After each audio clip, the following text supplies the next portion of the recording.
with songs they have sung for 1,000 years. The hills fill my heart with the sound of music. My heart wants to sing. Good afternoon, everybody. Welcome to Real Big Talk. I'm Big Rick. That's Lola. And you hear the sounds of the sound of music. The reason we started the show with that today. Sad news to pass along to you. Christopher Plummer has passed away at the age of 91. Of course, Christopher Plummer was Captain Von Trapp.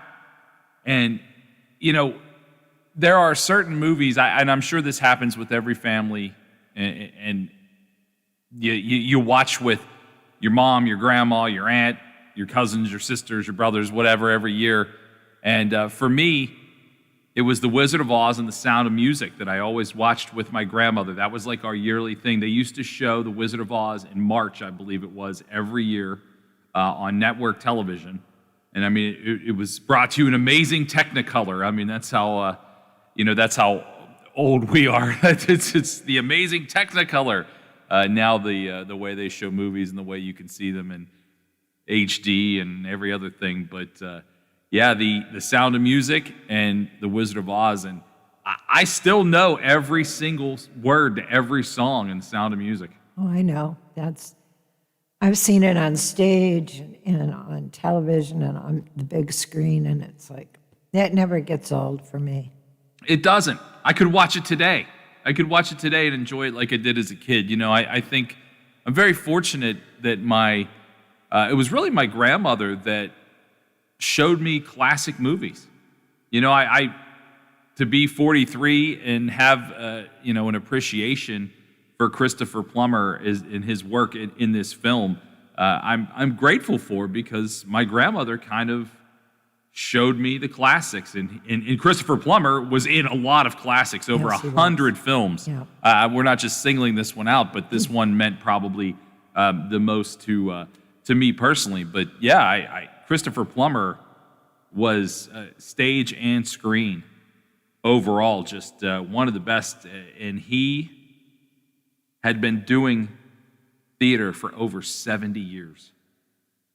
Over 70 years. I mean, I think about the people that we could say that made it to that. I mean, Regis Philbin, I think, was in the entertainment business for nearly 70 years. Mm-hmm. I don't know. He and Christopher Plummer are very different types of entertainers, but just in the entertainment business for 70 years, you know, there's really not a ton of people you can think of, and not a ton of them left. I mean, Bob Hope was certainly there for 70 years, George Burns, but overall, I can't think of a whole lot of them. Our finest treasures, although Christopher Plummer actually is Canadian, but our finest acting treasures are leaving this planet quickly, and Christopher Plummer certainly one of them.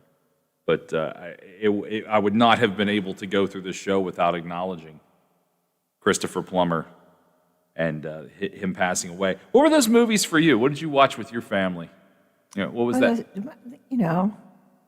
Those, It's a Wonderful Life, Sound of Music, Wizard of Oz. I'm trying to think. I think there was a couple John Wayne movies. But it had to be on TV. Yeah, and that exactly. was the big thing, Remember the first time Dr. Zhivago was on TV? It was my dad just went, "Oh, seriously? You expect me to sit through all of this?" But it was, those basic classic TV shows that were always paired with a holiday somehow. Yeah. I mean, it was a beautiful thing. I don't know that families, now you Netflix whatever you want pretty much, and the event, the television event, doesn't seem to exist quite like it did. But yeah, those movies, a lot of them featuring Christopher Plummer, were like that. That's what you do. Like it's My father, of course, we watched Charles Bronson and Arnold Schwarzenegger and Sylvester Stallone's. My dad, I don't know that my dad understood the classics so much. I would go home from a weekend spending it with my grandmother and come home singing different songs from The Sound of Music or The Wizard of Oz, and my dad immediately went out and rented Death Wish at the video store, and and she kind of brought me back into, watch this. I just, I don't know. I always had a very high respect for Christopher Plummer and wanted to bring that up. So yesterday, I got an interesting call, and I am fortunate enough to know somebody who could send me this email. It's something, honestly, Lola, we haven't talked a ton about. I think we hit on it one day, the day that it happened, but everybody by now has heard the story of those, the 2 FBI agents that were killed in Florida, and 3 others were injured. And due to a connection that I have at this level, I actually received an internal email that was sent to other agents. And I'm not going to share all the contents of this email, but what it basically does explain is there are a lot of, unfortunately, we live in a world where people do a lot of fraudulent things to take advantage of other people's willingness to help. They set up accounts for GoFundMes and things like that. And what the FBI is doing and asking other people to do is to help these families specifically with meal needs, because both Dan and Laura, the 2 agents that were killed, both have surviving spouses and young children. Obviously, when you go through something like this, you can't imagine what this must be like for their families. But the idea of having to cook and go to the grocery store and things like that are just not things that you even think about. So what they've done, what the FBI is asking people to do, is actually go to a website called mealtrain.com, M-E-A-L train.com. And when we're done with the show today, I will post all of these up to our Facebook page. So if you want to make donations to help those FBI agents that were unfortunately killed or injured and their families, you can do that through this mealtrain.com. And I will post all of that stuff up. But don't believe in everything you hear. Don't follow every rabbit hole that you go down. I have seen some wild some people can turn anything political. Anything. It doesn't matter what it is. Oh, I tripped over a rock in the middle of Main Street. Well, it wouldn't be there if the Democrats didn't put it there. It's just like, you can turn it into anything. And I've seen people taking this tragedy of these 2 agents and the 2 agents that were killed and the 3 other agents that were injured, and they're turning it into something political. Just why don't you make it about their families right now?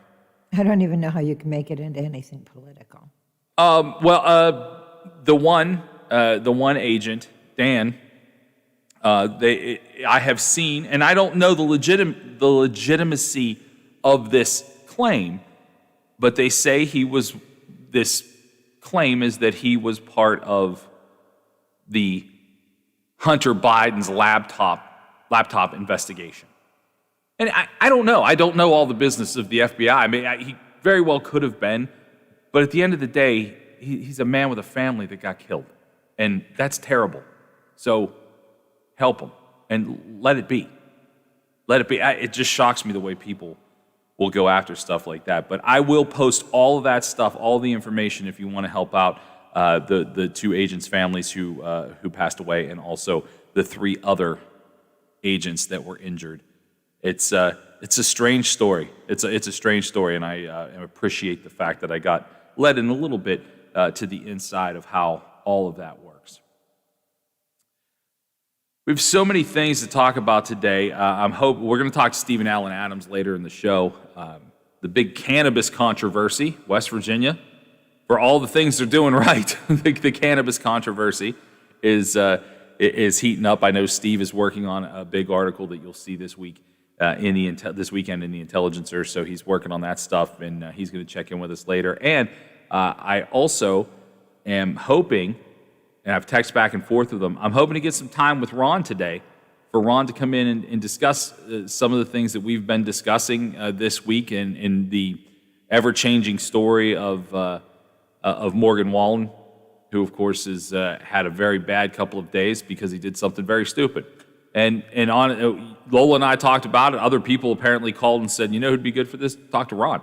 Well, I texted him, and so hopefully we're going to get some of his time later on this afternoon to touch on some of those really sensitive issues. One of the things that I want to talk to him about as well is Roger Goodell came out right before the Super Bowl. Of course, it's this weekend. We'll talk Super Bowl later, but this was interesting. He came out and said that he felt like Colin Kaepernick deserves some recognition for calling these things out. Well, he certainly didn't feel that way years ago. And people are entitled to change their opinions, of course. But really, at the end of the day, all the people that were mad about Colin Kaepernick kneeling for the national anthem, and I was one of them. I'm absolutely one of them. I just don't, I understand his platform. I just don't agree with doing it during the national anthem. Yeah. That's the difference. I don't have an issue with his platform. I have an issue in which and where he chose to do it. And I might not have even had that much of an issue, as much of an issue, not that I wouldn't have had one, but as much of an issue with it, had one of the following week after the first time that he knelt during the national anthem, he wore socks on the field that had pigs that looked like cops. And that, to me, was now you're disrespectful. Now you're blatantly targeting police officers. And so I read this story about what Goodell had to say about all that, and I would like to talk to someone who can go counterpoint. Let's talk about these things that make people mad, and people are boycotting the Super Bowl. No, you're not. No, you're not. You were either going to watch it or you're not. And you haven't decided all of a sudden, like, well, I just don't care. I'm not going to watch football this weekend. You weren't going to watch it anyway, or you're going to watch it and you're going to not tell anybody. That's the way. It shocks me the way people do that. I'm not doing it. I'm not doing it. Sure you're not. Sure you're not. I know. Yeah, so we're going to get into that. We're also going to talk in the next segment, and I'm really going to want people's phone calls on this. Make sure you have the number 304-214-1600, 304-214-1600. We're going to talk about the vaccine rollout in different places. Obviously we've touted how West Virginia has done it. I've mentioned Pennsylvania is terrible at it. I talked to a friend of mine in Missouri today who says they're actually worse than Pennsylvania at it. But it's not so much how bad people are at getting this distributed. It's who's on the list. We're going to talk about some of that stuff, and big controversy. People are fired up about anything. I mean, you could say anything and people would find a reason to get mad about it. But the interesting sidebar of this is in many places, I mean, they're doing it differently when you leave state governments in charge of doing these things on their own, and it's not a national plan. You get that. You get the difference in every place that makes sense. Some people have better ideas than others, but in Pennsylvania, in the category 1A, which is where we are now at the very beginnings of handing out vaccines, the people on that list include people that are obese and include smokers. And some people are very, very upset with that because they're saying those things are a choice. Oh, my. They're saying that those things are a choice, and why should people who are harming themselves be put in front of people who don't have those issues, that don't smoke, that don't overeat or gain weight or live a healthier lifestyle, however you want to put it? I think it's an interesting conversation. I see people, and it's a conversation that has people going at each other's throats. Not that everything doesn't, but I do want to hear people's opinions about that. Do you think it's okay that people that smoke or are obese or have liver issues from drinking are first in the vaccination process, are up there with our oldest population? I think it's kind of a double-edged sword, but I do want to hear people's opinions about that. 304-214-1600. A lot of people can't get the vaccine that they're looking for. And I also am seeing, and I don't know, Lola, I know you're not much to go on Facebook and peruse everything that's going on out there, but I do.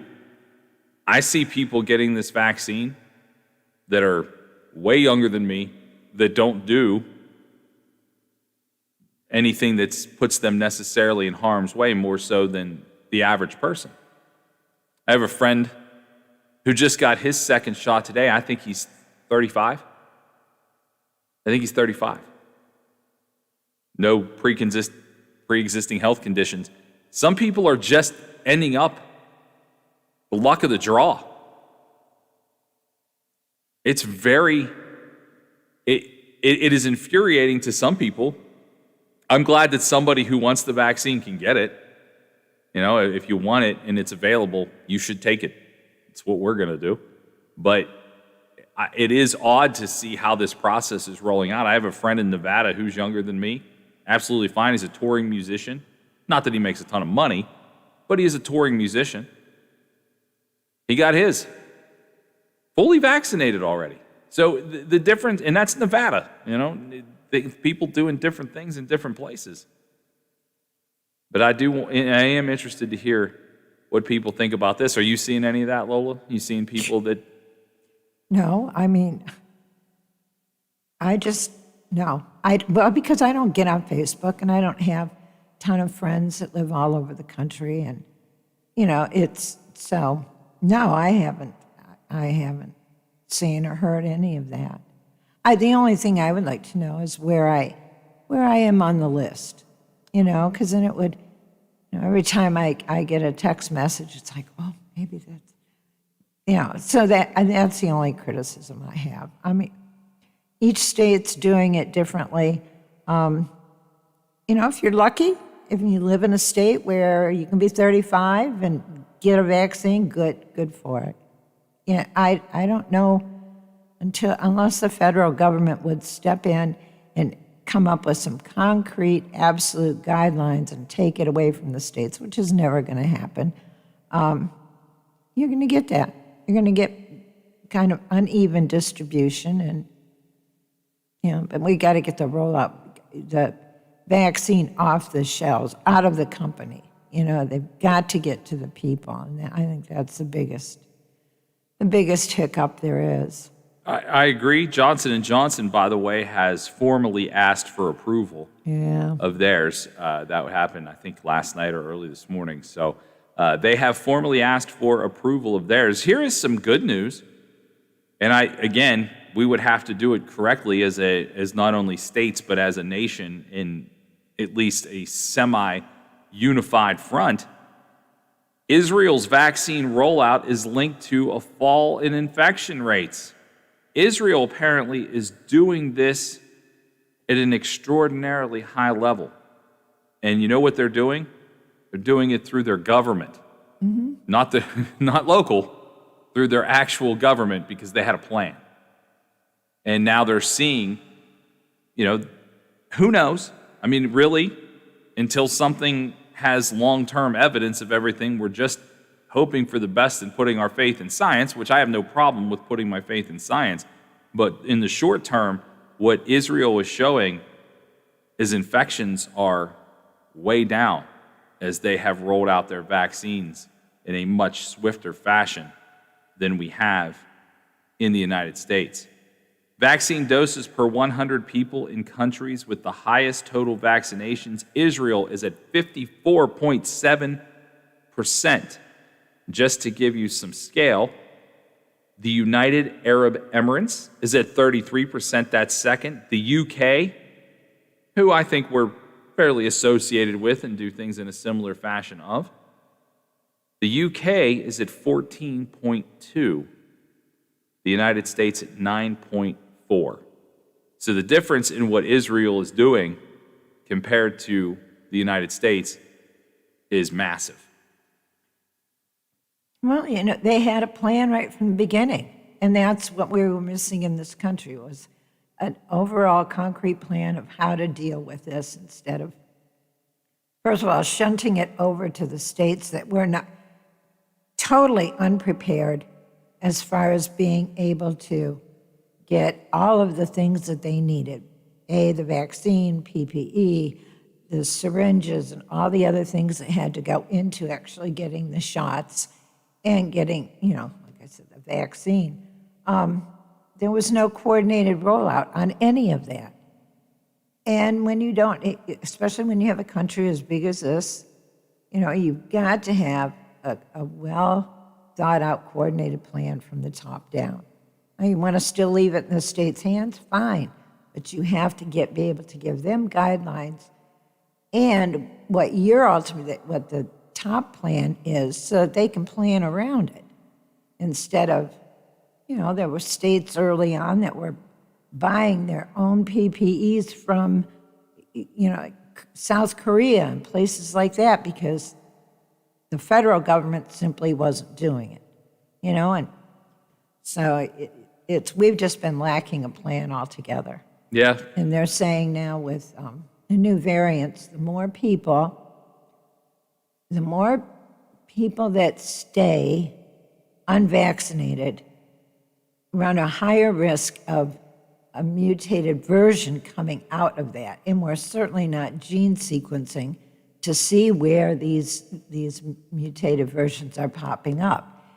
They're not coordinating by state to state to state when they find one of these weird little mutants. And, so there's no preparing, again, ahead for what this is going to bring. It's just been a colossal disaster right down the pike. It really has, and unfortunately, that is an American mistake because other countries are showing that it can be done in a swifter, better fashion. We're going to take a break. We come back. I'm going to throw a staggering number at you that you're absolutely not going to believe about vaccinations. That's next on the Watchdog. My little girl hurt her foot and needed a doctor fast, but her physician wasn't available, and I wanted her seen as soon as possible. Then I remembered the Wheeling Hospital Urgent Care, right in downtown Wheeling at the Stone Center on Market Plaza. Open 9 a.m. to 9 p.m. every day, the center is ideal if you have a sudden sickness or injury. The doctors and nurses were great, and they also provided x-rays, a pharmacy, and lab draw station. No appointments needed, and convenient parking is nearby. Wheeling Hospital Urgent Care. They'll take good care. Hey, it's Howard Monroe, and I want to take a minute to give you a shout out for FanDuel Sportsbook. They found the perfect way for everyone to get in on the action this Sunday. I'm talking about Big Game Bingo. You can claim your free Big Game Bingo card right now on the FanDuel Sportsbook app. The card automatically fills up as you're watching the game, so once you've filled 5 squares in a row, all you have to do is call bingo to claim your share of $100,000 in prizes. That's right. FanDuel giving away $100,000 in prizes for free. FanDuel, the exclusive home for Big Game Bingo, and your card is waiting for you right now on the FanDuel Sportsbook app. The app is easy to use. It takes less than 2 minutes to sign up. There are more ways to win on FanDuel during the big game, but there's no excuse not to miss out on this one. Big Game Bingo, perfect for everyone. You can win your share of $100,000 in prizes, and it's absolutely free to play. Only on the FanDuel Sportsbook app. This past year has been a challenge for us all. Red, yellow, black, and white. The pandemic has hurt us all. That's why I think it is interesting that it was a diverse group of scientists led by Dr. Graham and his close associate, Dr. Covert, an African-American woman who worked on this vaccine to help us all. I hope it says that together we can do anything. That's not just black history, that's American history. Does your dog need groomed or walked? Are you looking for a pet sitter or dog boarding options? If so, call Dirty Paws, Wheeling's newest pet care service, providing the Ohio Valley with everyone's pet care needs. Check us out on Facebook at Dirty Paws WHG or call 304-639-7754. Are you struggling to make payments due to an unexpected financial obligation or loss of income? Are you receiving calls from debt collectors? Are you feeling overwhelmed and unsure of what steps to take next? Then you need the experience and expertise of attorney Tom McIntyre and his staff to help guide you through these temporary hardships. Want to hear more about how Tom can help? Then call 877-456-4155 and receive a free copy of Tom's ebook, When Bad Things Happen to Good People. Tom's ebook covers many questions people have about bankruptcy and includes interesting stories about people who tried to avoid filing and people who have filed for bankruptcy. We think you'll be surprised to learn some interesting facts about bankruptcy. Call 877-456-4155. Now, during the Jim Robinson Ford Lincoln Toyota Pre-Owned Super Sale, select from over 80 vehicles in stock starting under $5,000. Most are local trades, many with one owner. Hurry to Jim Robinson at the Highlands, home of lifetime powertrain protection. Now, during the Jim Robinson Ford Lincoln Toyota Pre-Owned Super Sale, select from over 80 vehicles in stock starting under $5,000. Most are local trades, many with one owner. Hurry to Jim Robinson. The possibility of lung cancer can be pretty scary, especially if you're one of approximately 8 million current or former smokers at high risk. That's why SaveByTheScan.org wants you to know that now there's a breakthrough low-dose CT scan that can detect lung cancer early, and it only takes 60 seconds. You stop smoking, now start screening. For an easy quiz to see if you're eligible, visit SaveByTheScan.org. It could save your life. SaveByTheScan.org is brought to you by the American Lung Association's Lung Force Initiative and the Ad Council. For all of your IT needs, visit OmniPerforms.com. Omni Strategic Technologies, the only IT company that the watchdog trusts. The Metro News Update is brought to you by Thomas Auto Centers, Mall Road, St. Clairsville. Get the best deal at Thomas Auto Centers.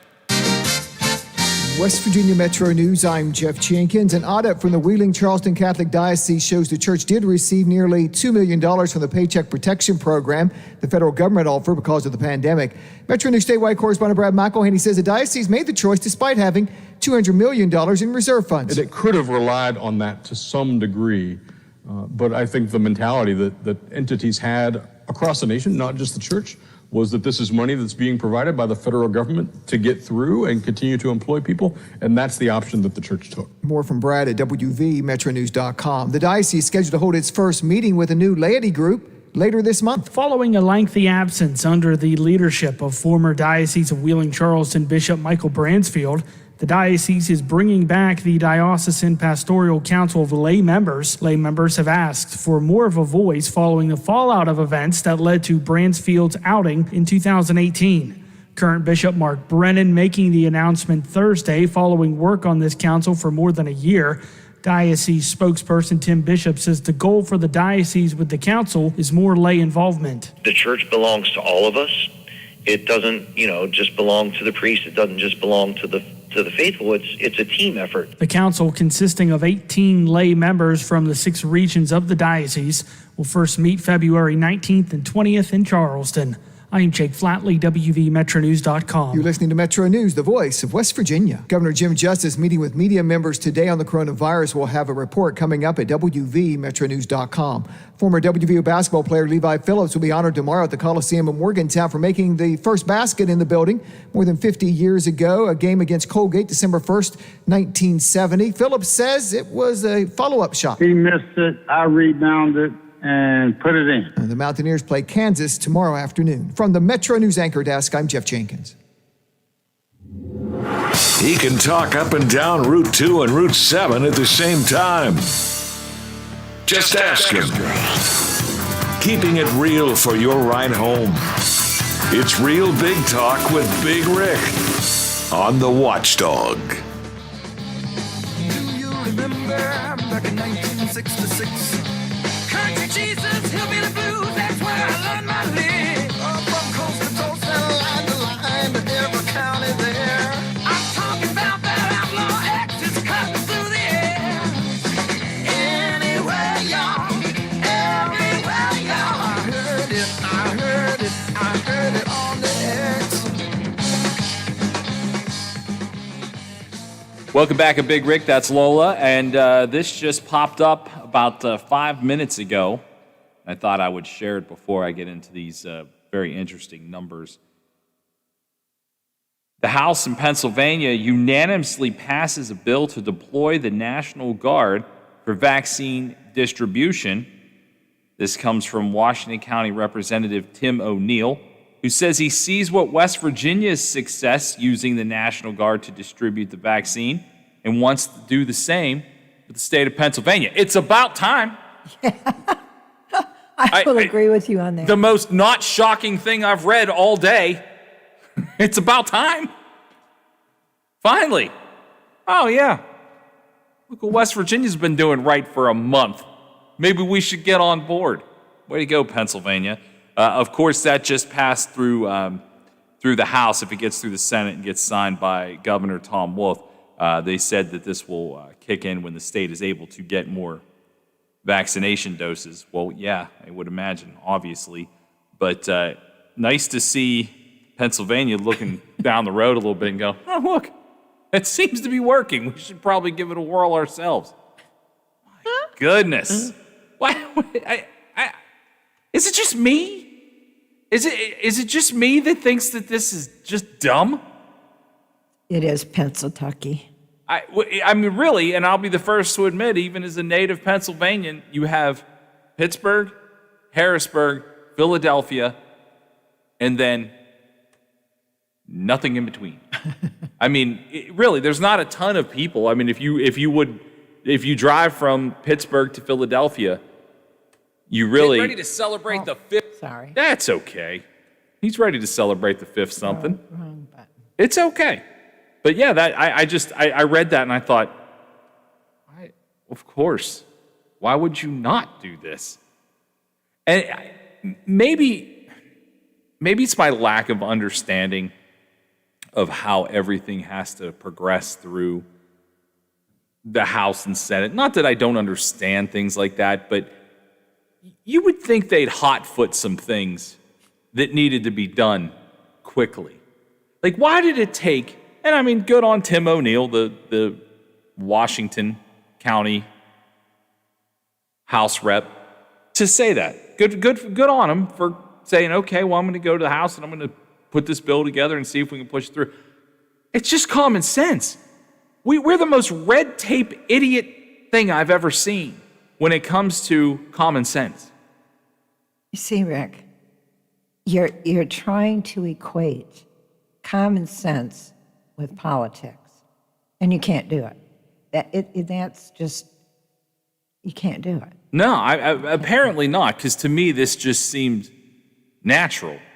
It seemed, it seemed like something that wouldn't need to be voted on. It just like, we should do this. I can't. Let's do it. Wolf surely has the power to have gone that route. I mean, they did it here. Justice just said, that's it. We're using, and early on, he has used the National Guard from the very beginning of this to food distribution, PPE distribution, all that kind of stuff. And, a lot of people in this state have, said that he has become like the king, the emperor of West Virginia because he doesn't consult the legislature for anything, So I don't know why Wolf didn't just do it. Just do it. He seems to just do whatever else he wants to do. Why he didn't do this, I don't know. And I mean, as far as justice goes, yeah, I mean, you can certainly make those claims that he's more of an emperor in some cases than a governor. But in this case, you have to give the guy credit. And I am. Yeah. I am. I mean, I'm not. No, I didn't say a word, but I mean, I instead of taking all of these steps, and I get why there are steps. Don't call and get mad. I get why things need to, because they're not, I mean, even in the federal government right now, things are just being said, written, done. Here's how we're doing it, and you don't have enough power to stop us. And I'm not saying that that's a good thing. I'm not saying that at all. What I'm saying is, when things seem like everybody can agree on it, like, hey, we really would like to stop the spread of coronavirus, I think everybody's on that team. Yeah. Why does it have to go through all these steps, and then someone needs to get patted on the back for going, you know what? That's a hell of an idea, Tim, getting the National Guard involved. Did you just think of that? Let's see if we can get everybody else to approve it too. No, it just should happen. It just should happen.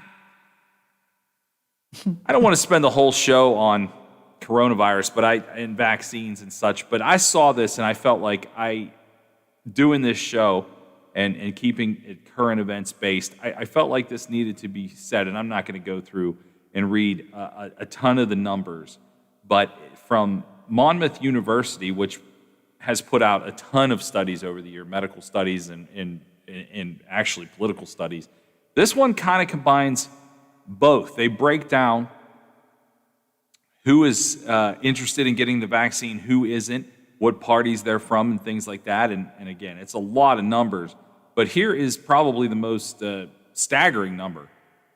1 in 4 say no thanks to vaccine. 1 in 4 people in this study from Monmouth University don't want, as of right now, don't want the vaccine.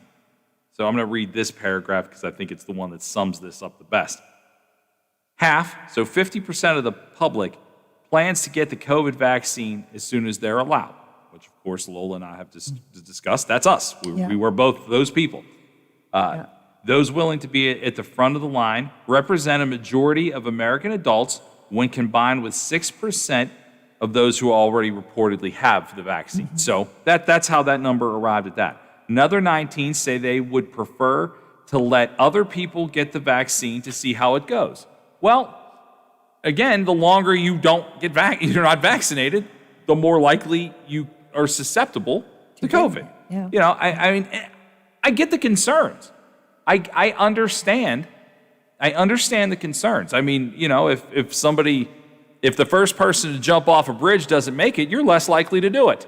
I get it. I mean, that's a simple way to explain it, but if someone does something before you do it and it doesn't turn out well for them, you're likely to go, no, thank you. I don't want to go down that path. I can understand that. And that's 19% of people that were involved with this that say, I just want to see how it goes for other people. I understand that fear. I don't think it's an irrational fear. I just think it's, again, what are you more afraid of? Getting it, and you could be fine. I mean, you could be okay. A lot of people obviously are living through it. It's not a guaranteed death sentence. But for some people, it has been. And I would rather just not be in that category of people, but I understand that there are people, 19%, prefer to let other people to get it and see how it goes. However, 24% say it is likely that they will never get the vaccine if they can avoid it, which I thought was an interesting way to write that. If I can avoid it, well, how many people think they're going to be forced to get it down the road? Because there's a lot in that verbiage. There's a lot in that verbiage.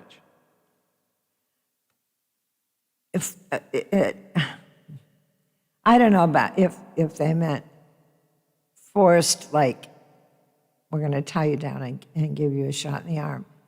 But there could be in the future a lot of restrictions. One I've been quoting all along, and I don't know that they'll do it, but Live Nation is saying, yeah, you know, they're going to require you to be vaccinated if you want to go to a concert. Well, you know, you may be one of the ones that's on the fence about getting it, but, you know, Garth Brooks is coming and you decide, well, you know what, I really do want to go to that concert. The same with flying. The airlines could just say, no, you have to be vaccinated. Or they just make it so difficult that if you're not, you know, well, you have to prove you quarantined for X amount of time, and you have to have X amount of negative tests, and, you know, all that kind of stuff. And then there's the travel around, to other parts of the world that, you know, they're not going to let you in. I think that's probably where it starts. Other countries that are going to require you to have one. Yeah, I think, hey, it may even become a bullet point on your passport, on your license. Who knows? I mean, and I'm not saying that it's going to, so don't freak out. I don't know that. I'm just saying, if you want to go right now, do you think, we talked about in the first segment, if you're just joining the show, right now Israel's rollout of this vaccine campaign is the all-star of all-star countries. Yeah. You don't think Israel's just going to open up the door and say, sure, come on in, I don't care if you're vaccinated. I don't think that's going to be. So yeah, I mean, you know, how likely are you to do international traveling? I don't know. Maybe some people have no interest in doing that. I can't wait to do it again, but some people have no interest in it. And that's fine, but that's not going to be the only thing. I think that is going to be a thing. I think other countries are going to restrict your ability to get into and across their borders if you are not vaccinated. The Live Nation thing, I've been thinking a lot about that specifically. We talked a little bit the other day about how some, not all, but some of America's major music festivals have been canceled, and some they are planning to move forward with. All the April, May, June ones have been canceled. There is a July one in Ohio, and there are a couple of late September ones around the country. And they are shooting for that. I talked to a friend of mine this morning because I was trying to get some clarity on how they're going to do that, and he actually didn't know. And if he did know, I'm sure he would tell me, so I don't feel like he's holding back information. But are they going to make it pods? Is going to be a 10-person pod, and they're going to try to practice social distancing? I mean, you get in July in Ohio, I mean, hell, it could be 90-some degrees, and maybe the idea of being in a pod with only 10 other people in a sort of squared off area or roped off area for 10 people per pod is much more of an acceptable idea than standing next to strangers and sweating all over the place. I'm not opposed to it. I just don't know how you'll do it. Here's my question. Pods, no pods. If they restrict the amount of people that come in, and if you're going to do pods, that's exactly what you're doing. What are tickets going to cost? I mean, will most people even be able to afford to go? Because you're going to have to, I'm sure the groups are not going to give you a reduced rate because you have a reduced attendance. So you're going to have to double or triple the price of the tickets, and then that reduces how many people are actually able to go because you can't afford to get in. Well, that's a good question. Right now, I've not seen ticket prices for any of these festivals. What I did see for the one that's in Louisville, Kentucky in September, which I have attended every one of those, if you had outstanding tickets from last year, they're honored this year. Mm-hmm. And so that was $125 or whatever it was for the 3-day fest. I mean, the tickets, in grand scheme of what you get at one of these festivals, entertainment-wise, it's really cheap. I mean, $125, $150, and now they are actually adding a fourth day. There's going to be like a Thursday night kickoff party, and you get into that for free too. So if they kind of keep it within that bounds, but money from the tickets was never how these things make money. They make money from selling beer. Mm-hmm. They make money from selling T-shirts. I mean, your entrance fee into a concert is not not the only expense that a venue expects you to have. And that's a good question. How will they range the ticket prices if they have to cut back on attendance? I mean, will they price people out? I would venture to say, and use Garth Brooks as an example, and I bought a Garth Brooks ticket just, I don't know, was it 2 summers ago, and I think it was $100. But I think every ticket in there was $100. I think that's the way Garth did it. Was just you buy a ticket, it's $100. That's how mine was. Yeah. So if you get a seat, you get a seat. You may get a seat on the floor. You may get a seat in the last row of the stadium, but it's $100. That's where I was. Yeah. You may get if you operate on a number that's like, okay, we can sell X number, and it's going to generate $5 million. That's what you got to figure. The staging for something like that is over $1 million a night easily. The staging, the sound, lights, the everything. And how much does everything else cost? I think honestly, artists are going to have to take a little less. But when we do get down to it, and back to our original question here, if Live Nation requires people to be vaccinated to come into a show, I do think some people will go, well, I'm just never going to go to another concert again. And I do think more than half of those people that feel that way now are going to go, well, everybody I know that got it didn't die. I'll just get the damn thing. You're always going to have anti-vaxxers. It doesn't matter. Oh, sure. And so if those, that's what they choose, that's what they choose. But, I just think that influential groups, and I'm not talking about just groups of people, but influencers are going to play some part in getting people that are on the fence. Yeah, I do too. I mean, really, why did Nike use Michael Jordan? Because Michael Jordan is probably the biggest single influencer of a brand ever in history. I mean, and then of course they picked up Tiger Woods. what people often don't realize is at one point the biggest shoe company in the world was Converse. Mm-hmm. And I mean, they had Larry Bird, Magic Johnson, and I'm just saying, I'm just using these as things that I watched in the Michael Jordan docuseries, but nobody thinks about that. If you say Converse now, people just think of Chuck Taylor's. But at one time, Converse was it. Converse basketball shoes were basketball shoes. Yeah. If you wanted basketball shoes, they were Converse shoes. And now you think about Nike. I mean, Jordan's its own brand now, but you think about what Nike did with Jordan, and when you think basketball shoes, you think Nike. I mean, because you think Michael Jordan. You can't even say the word basketball with only a handful of faces will pop into your head first. And Michael Jordan is always, I don't care how old you are, Michael Jordan is on that list. And so that's why people pay to have those people endorse their products. That's flat out why it is. And I think you're right. I think someone, whether it be Moderna or Johnson & Johnson or Pfizer or whoever, after all the people who initially are craving getting the vaccine and getting back to normal get it, and then they have mass-produced all this other vaccine in anticipation of people that are on the fence or refusing to get it, they're going to have to pay influencers to do it.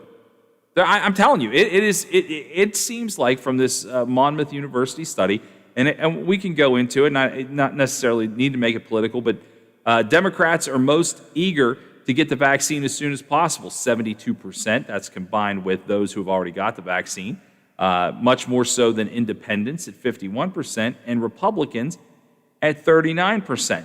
So again, managed to make a sickness or a global pandemic problem political. I don't think, I guess, chalk it up to whatever you want, but science is science. Science, I don't think, is political. I don't think a Petri dish cares who you vote for. No, but it's ideological. It is. That's the way it's boiling down. Yeah, and I don't get that. I don't get that. If nothing else, I just want my life back. Yeah. And that's what I don't understand about some of the people that are absolutely refusing to do this. Your life isn't going to come back, and that's the thing. My life doesn't get to come back fully until you're vaccinated, and your life doesn't get to come back fully until I'm vaccinated. I mean, that's really what it boils down to. Until enough Some of those people, I think, don't care about your life. Well, that's 100% accurate.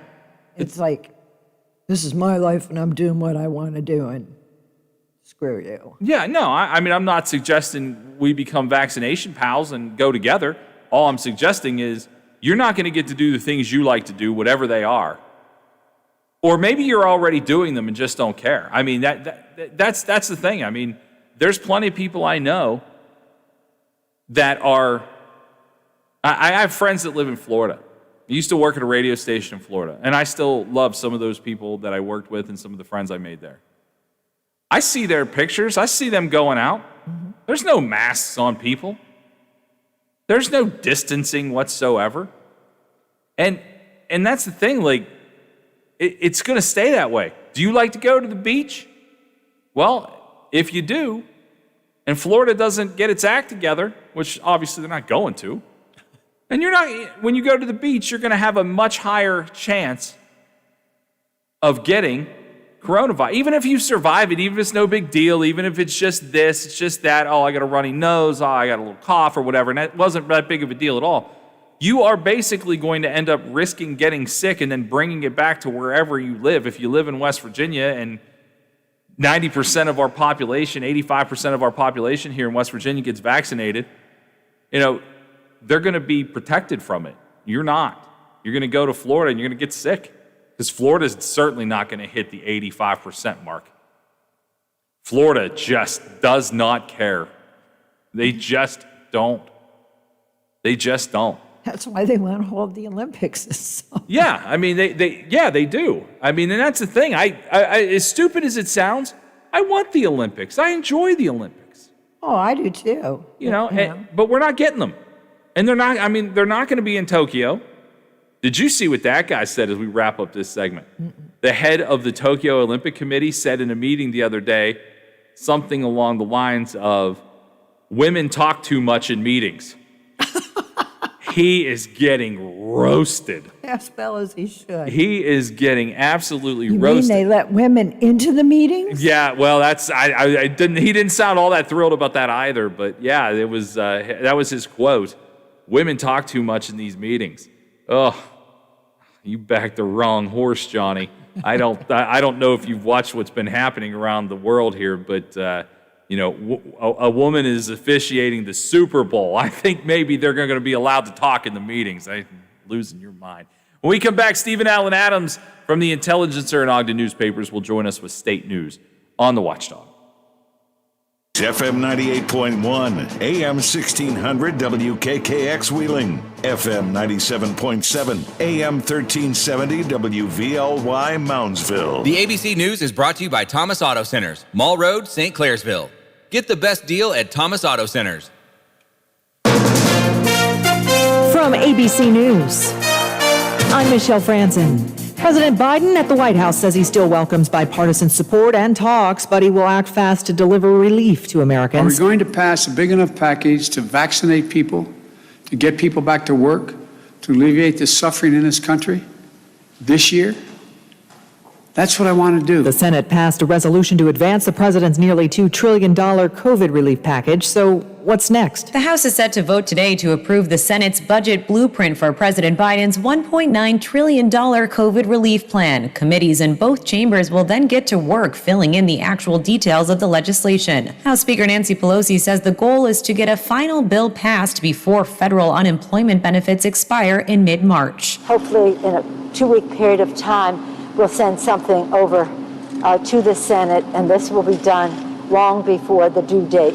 Elizabeth Schulze, ABC News, Washington. The head of the World Health Organization says the number of people vaccinated with one dose of COVID is now higher than the number of people infected around the world. But WHO Director Tedros Adhanom Ghebreyesus also says those vaccinated, 3/4 were just in 10 countries. Almost 130 countries with 2.5 billion people are yet to administer a single dose. There's a new push in California to reopen theme parks. Under current guidelines laid out by Governor Gavin Newsom, the many theme parks here in Southern California say they will be closed indefinitely. It means lost jobs and billions of dollars in lost revenue. Now, 2 state lawmakers, including Assemblywoman Sharon Quirk-Silver, are introducing a bill to lower the threshold on COVID numbers that would allow the parks to reopen. I believe that it's the time for us to start down this pathway. In Florida, theme parks have been open for months without major issues. Alex Stone, ABC News, Los Angeles. You're listening to ABC News. Hello, my friend. Pat Boone here. If you have an IRA or a 401k, would you please listen up? The folks at Swiss America are reporting that their clients' retirement plans are doing great. Some of their customers have lost their jobs or have an old retirement plan from an ex-employer, but they've been able to upgrade their retirement plan into physical gold. And now is the time to take action because gold is on the move. And retirement plan transfers this year are the highest level in over a decade. Why don't you call the folks at Swiss America, 800-289-2646, 800-289-2646, or reach them online at SwissAmerica.com. Find out how simple it is to upgrade your retirement plan to physical gold. I've been singing the merits of Swiss America now for 20 years, and that number again is 800-289-2646. Don't forget to tell them Pat Boone gave you the number, okay? Jeffrey Epstein's former companion asking a federal judge to drop some of the charges against her. Ghislaine Maxwell wants the entire criminal case against her tossed out. Short of that, though, she argued at least the 2 perjury counts should be dismissed because she claimed federal prosecutors lied. They alleged Maxwell committed perjury during 2 depositions from a civil lawsuit brought by one of Jeffrey Epstein's alleged victims. Maxwell accused the prosecutors of making false statements about how they got their hands on the depositions in the first place. The defense said Maxwell only agreed to answer highly intrusive questions relating to her own sexual activity because a protective order was supposed to keep the depositions from being shared, including with the government. Aaron Katersky, ABC News, New York. United Nations officials have reappointed former New York City Mayor Michael Bloomberg as special envoy for climate change. In this role, Bloomberg is expected to press governments and companies to cut emissions and commit to net zero before 2050. Bloomberg was first tapped for the position in 2018. Oscar-winning actor Christopher Plummer has died. ABC's Jason Nathanson has more. Christopher Plummer had over 200 credits to his name, from The Sound of Music This is your new governess, Fräulein Maria. to most recently Knives Out. You have to do exactly what I tell you. His longtime friend and manager Luke Pitt says Plummer died Friday morning at his home in Connecticut. His wife of 53 years, Elaine Taylor, by his side. Plummer had 3 Oscar nominations and 1 win for the 2010 movie Beginners, in which he plays a man who comes out as gay late in life. Plummer was 91. This is ABC News. Any credit card can offer cash back, but only Discover matches all the cash back you've earned at the end of your first year. It's like getting one of those birthday cards that's shaped like cash, so you already know there's cash inside before opening it. But in this case, it's stuffed with your first year cash back match, and you don't even have to send a thank you note. Cashback match, only by Discover Card. Learn more at discover.com/match. Discover, something brighter. A serious injury from an accident can be just the start of your worries. What if you cannot return to work? How do you take care of your family if you're disabled? At Gelner Law Offices, we represent seriously injured people and understand their problem. We know how to get you fair compensation. We will work hard to make sure you get the money you deserve for your losses. Don't go it alone. If you're hurt in an accident, call us at 304-242-2900 or visit us at gelnerlaw.com. We'd like to help. Hey man, what can I get you? Yeah, can I have 2 Coors Lights? You got it. Hey Mike! I need 2 Coors Lights! Sure thing! With a taste as cold as the Rockies, only Coors Light gives you refreshment every time. Here you go. Thanks, Mike. Doing a great job. All right, 2 ice-cold Coors Lights. That's the coldest beer I've ever had. Hey, they don't call it the world's most refreshing beer for nothing. Okay, be honest with me. Do you really have the Rocky Mountains in your beer cooler? You don't believe it? Check it out. Man, that's pretty amazing. I know, right? I can't believe it myself sometimes. I mean, this cooler is only 3 feet wide. Coors Light, the world's most refreshing beer. Coors Brewing Company, Golden, Colorado. With great beer comes great responsibility. For all of your IT needs, visit OmniPerforms.com.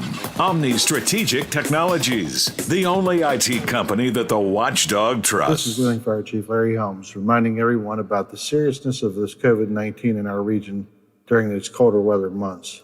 This virus is spreading rapidly and could put a strain on our hospitals and emergency services. I am asking everyone to please wear a mask. It's important to make sure your mask covers your nose and your mouth at all times. Wearing a mask is one of the only defensive tactics we have to slow this virus down. Remember, wear a mask, stay apart, and wash your hands. Now, during the Jim Robinson Ford Lincoln Toyota Pre-Owned Super Sale, select from over 80 vehicles in stock starting under $5,000. Most are local trades, many with one owner. Hurry to Jim Robinson at the Highlands, home of lifetime powertrain protection. Now, during the Jim Robinson Ford Lincoln Toyota Pre-Owned Super Sale, select from over 80 vehicles in stock starting under $5,000. Most are local trades, many with one owner. Hurry to Jim. Hello, everyone. From the Watchdog, I'm Darnell Foster with a look at your local weather forecast for your Friday. Mostly cloudy skies, breezy, a high near 35. Overnight low of 23 degrees, partly cloudy conditions. Mostly cloudy for your Saturday with a high near 31. Have yourself a great day, everyone. From the Watchdog, I'm Darnell Foster. The views and opinions expressed on the following program are not necessarily those of this station or its sponsors. Keeping it real for the right, keeping it real for the left. 100% real talk is right here. Real Big Talk continues. Now on the Watchdog, here's Big Rick.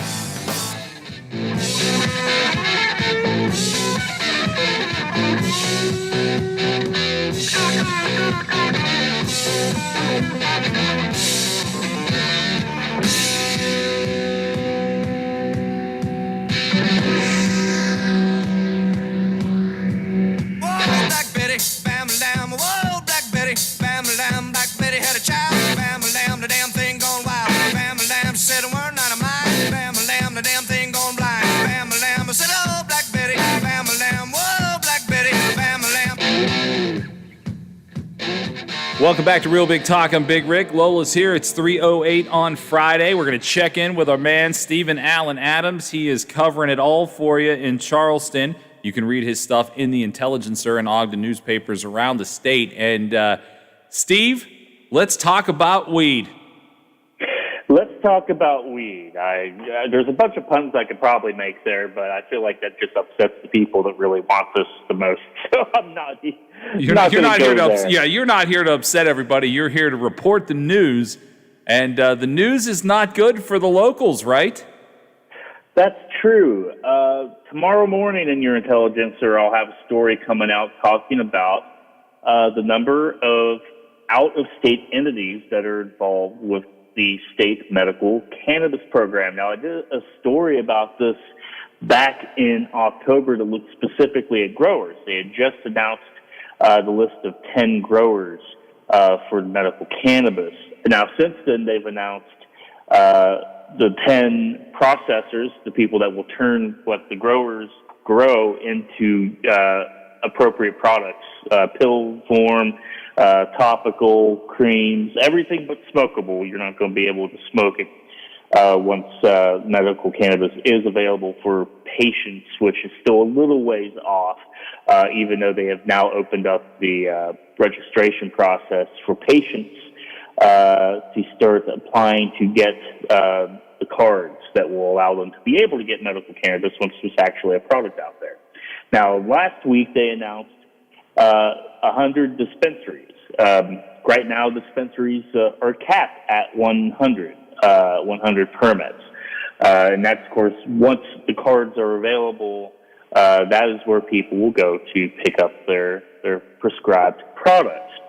But looking at the numbers so far, I mean, it's not great. We're talking about out of 100 dispensaries, you got, and 32 companies were selected for those 100 dispensary permits, with locations in 23 counties in West Virginia.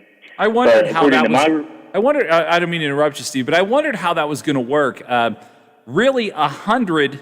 I mean, and I didn't necessarily think every single county. I didn't think all 55 would get one, and obviously that's not the case. It's not like you'd have one in Kanawha County where you have, the most people, and certainly Morgantown. I mean, you could just go up and down Spruce Street if you wanted to find a dispensary there. Now, you don't necessarily have to wait for that permit. But yeah, I wondered how that was going to work, because I mean, there are some counties that are definitely not going to have this. So you're going to have people having to travel to a different county to pick up their medicinal marijuana. Yeah, that's true. But, just to make matters kind of worse, according to my review, and this is looking at the various permits and looking at records on the Secretary of State's business filings website. So according to that review, just looking at that information, 22 of the 32 companies selected as dispensaries involved out-of-state entities control, and that's 79 of 100 of those dispensary permits. And not only that, you're looking at 7 of the 10 processors coming from out of state, and 8 of the selected 10 growers with out-of-state connections. And just to be clear, companies that do this, that make these applications, state code basically requires that the majority of their board members for the companies that they had started in West Virginia include West Virginians. But when you actually look at some of their business filings, you see that they have either company addresses in other states, or the directors of the company include people that are from out of state, such as company presidents, things of that nature. So this really kind of pushed out all of the little guys. And keep in mind, even to apply for the permits for these 3 different processes, in some cases you had to put up $2 million of capital, to have $500,000 in your bank account to even be considered to do this. So you've got smaller groups in West Virginia that have tried to take advantage of this and saw an opportunity here, and not only to help people, but also to employ other West Virginians and to create a business, that have had to put their own money into this. And you're talking about a situation where some of these guys are in real debt since they didn't get the permit that the guy in Texas or the company that's ultimately based out of Massachusetts and Washington, D.C., they get the permits. So it's upsetting a lot of people. Yeah, I was going to say that's a burn. Lola, you wanted to jump in. Well, I got on this site the other day when you guys were talking about it. And I thought, well, because I would benefit from medicinal.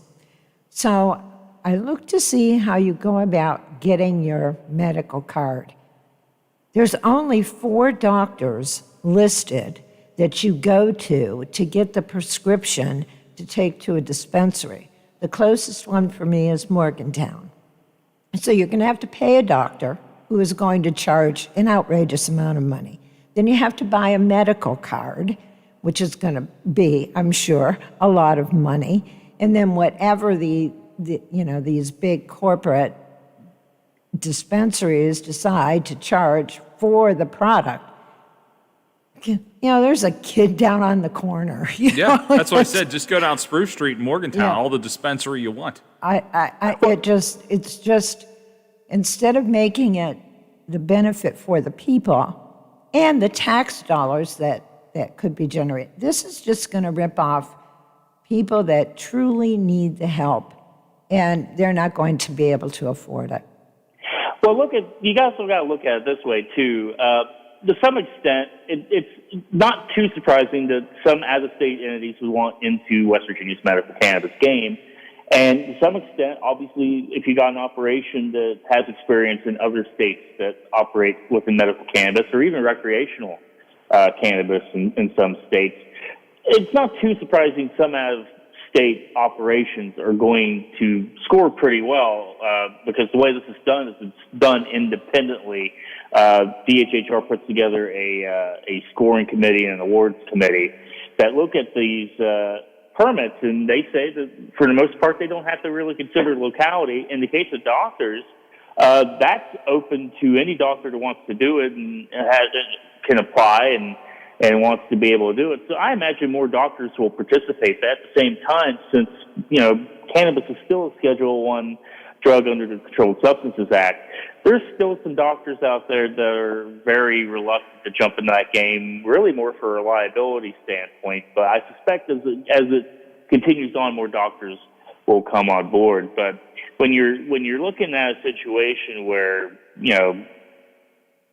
West Virginia companies and West Virginians that want to do this are largely pushed out by, say, one company that I've mentioned in my article in October and will be mentioned again tomorrow, has a lobbyist and shares the same lobbyist with Governor Jim Justice. That's Larry Puccio, a longtime former state Democratic Party operative, and friend of Jim Justice, was an advisor on the campaign for his reelection and his first election in 2016. And very well connected to him. Now, I'm not saying Governor Jim Justice had any involvement in the permit process. However, I mean, how does that look to anyone, some mom and pop out there that just wanted to try to give this a try and put, all their money into being able to play with the big boys and try to get a permit and be told, no, you can't do it, while this company gets not only a grower permit and a processor permit, but scoops up 10 dispensary permits. Yeah, honestly, I'm just going to say it. Might not be that popular, but I'm just going to say it. This sounds like typical business as usual in West Virginia. I mean, it really does. And again, I think that we as a state here still continue to operate on that kind of good old boy network. Oh, it's a friend of a friend of a friend.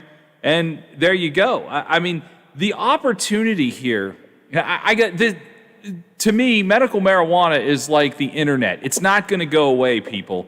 No matter how much you may cringe at the idea of marijuana being used as medicine, and it's not going to go away. So Steve's right. You're going to see you're going to see more doctors, not a lot maybe, but more doctors embracing the idea of being a place where you can go and get examined to find out if you do need medical marijuana. I just feel like the opportunity for West Virginians to create business opportunities is just again taken away from for outside money. We do this so much. This is an incredibly difficult state to start a business in anyway. I know, because I did it, and it's not the easiest thing in the world to do.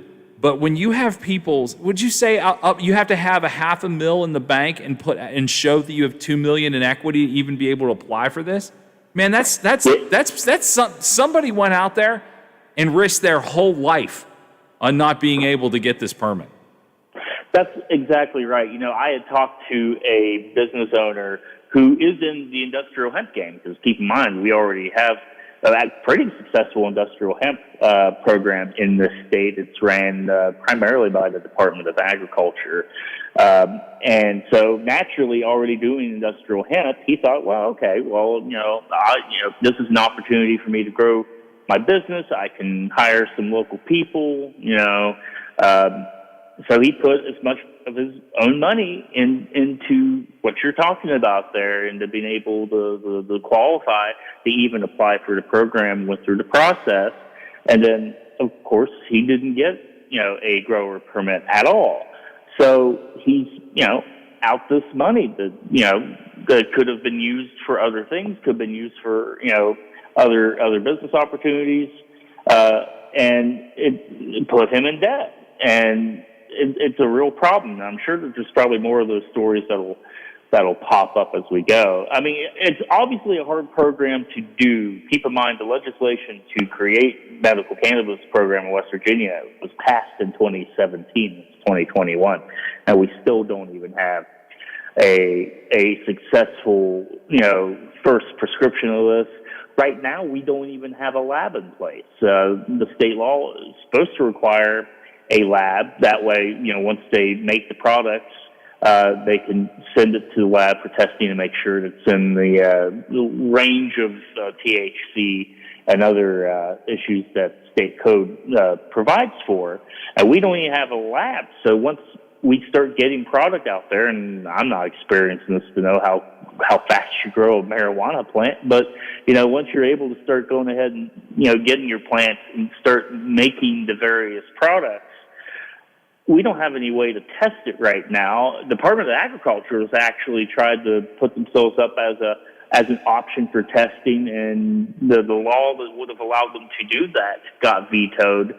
And right now, again, there's just no lab in place. So I think there's an effort, and I had a story about this earlier this week, there's an effort to try to get the Department of Agriculture to be lab, because they already test industrial hemp for the same things. So it's kind of just a whole fiasco. I was going to say, I've never seen a state that hates making money for itself more than this one. Ever. I mean, this was passed in 2017. I remember this getting passed, and I'm thinking to myself, well, this is great, because it'd be such a quick infusion of money as soon as it actually gets off the ground. It's 4 years later. It's 4 years. And still, they're not even close. I mean, I hate to say it this way, but they're not even sniffing it to be close enough to make this work. It is a very difficult thought process to have. And I mean, I know we've talked about the government budget in the state of West Virginia and how it's, there's been a surplus and things like that. But this opens up a whole new door.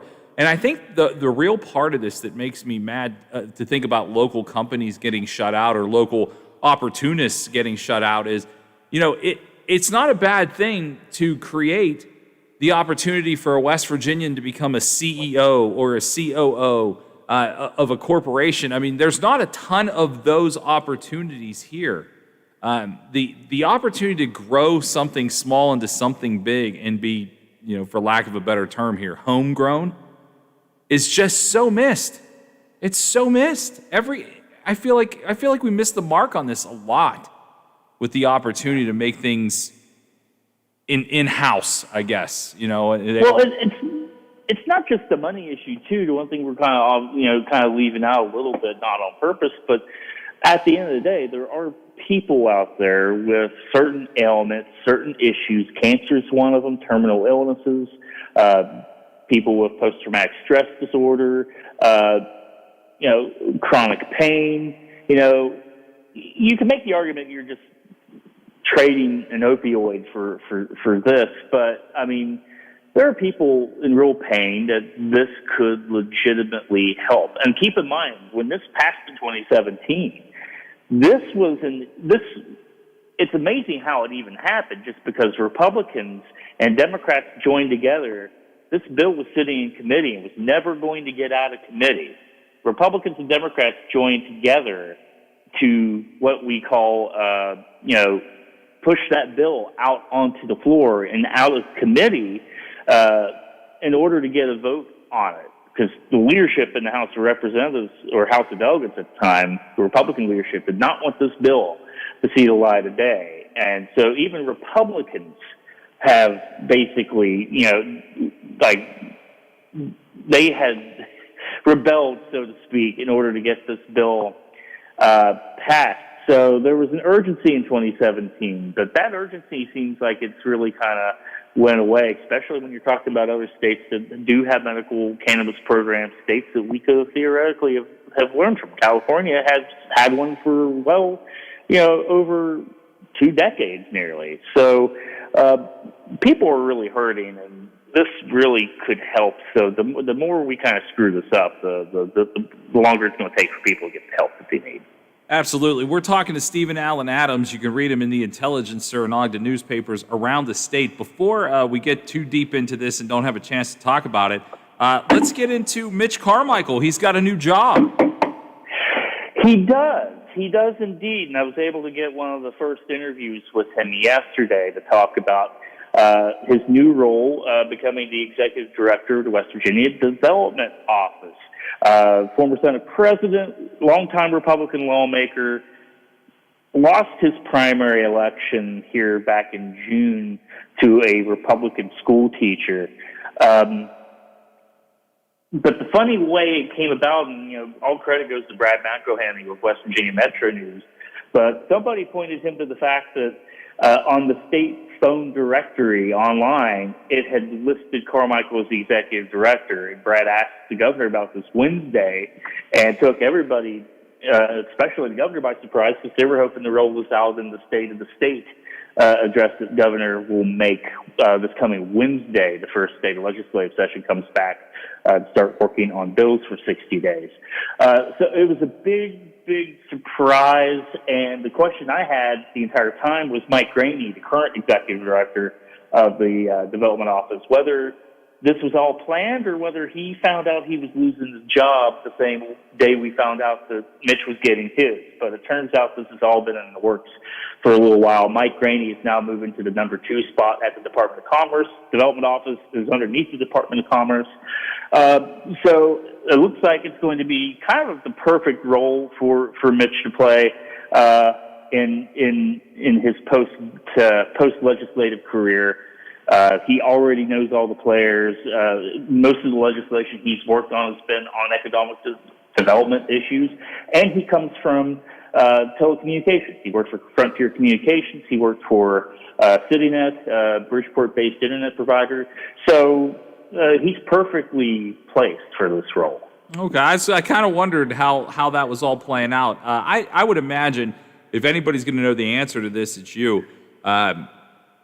What happened with this letter that went out telling state employees that they were going to go back to work, and then there was some backpedaling and had to be rewritten?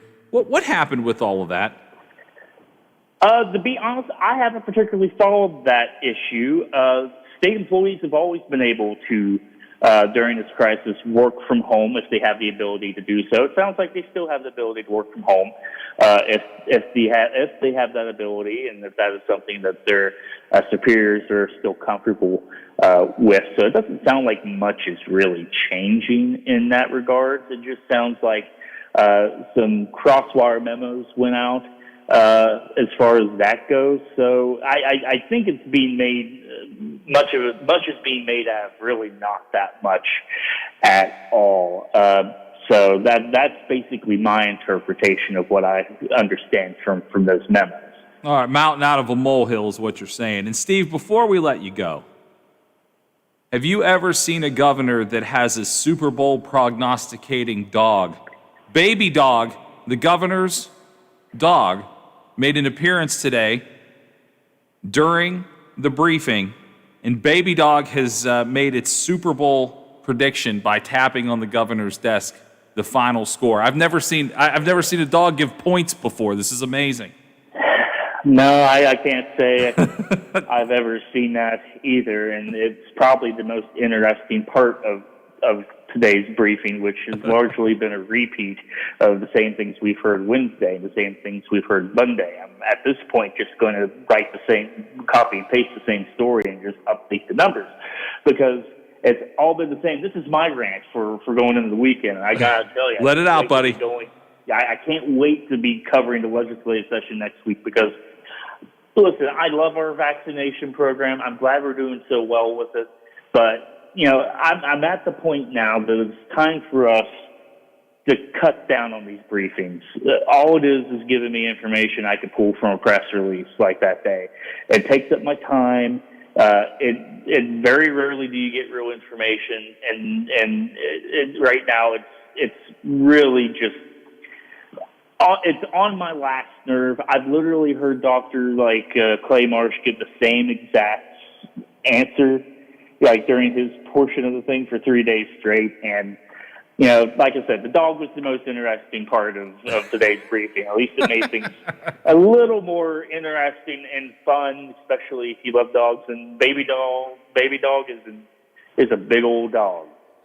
Well, I got to say, if ever there was a reason for a meme to say, this meeting could have been an email. It sounds like the Stephen Allen Adams rant for the weekend. Thanks so much, pal. And everybody read Steve's stuff coming out tomorrow in The Intelligencer. We'll check in with you next week. Hey, why don't you relax? It sounds like you could use it. Oh, I'm going to. I think I'm going to play Call of Duty all weekend. So. All right, buddy. Well, get them all, and we'll talk to you next week. See you, brother. Thank you. Stephen Allen Adams from The Intelligencer. We'll be back with more on the Watchdog. Quaker Steak and Lube at the Highlands is the perfect place to relax after a long day. Happy hour from 3 to 6 Monday through Friday. Get $2 off appetizers, $3 off domestic drafts, and house wine specials. Quaker Steak and Lube, voted Best Wings USA. Quaker Steak and Lube at the Highlands with another steal of a deal. Get a steak burger and fries all day Monday for only $8.99.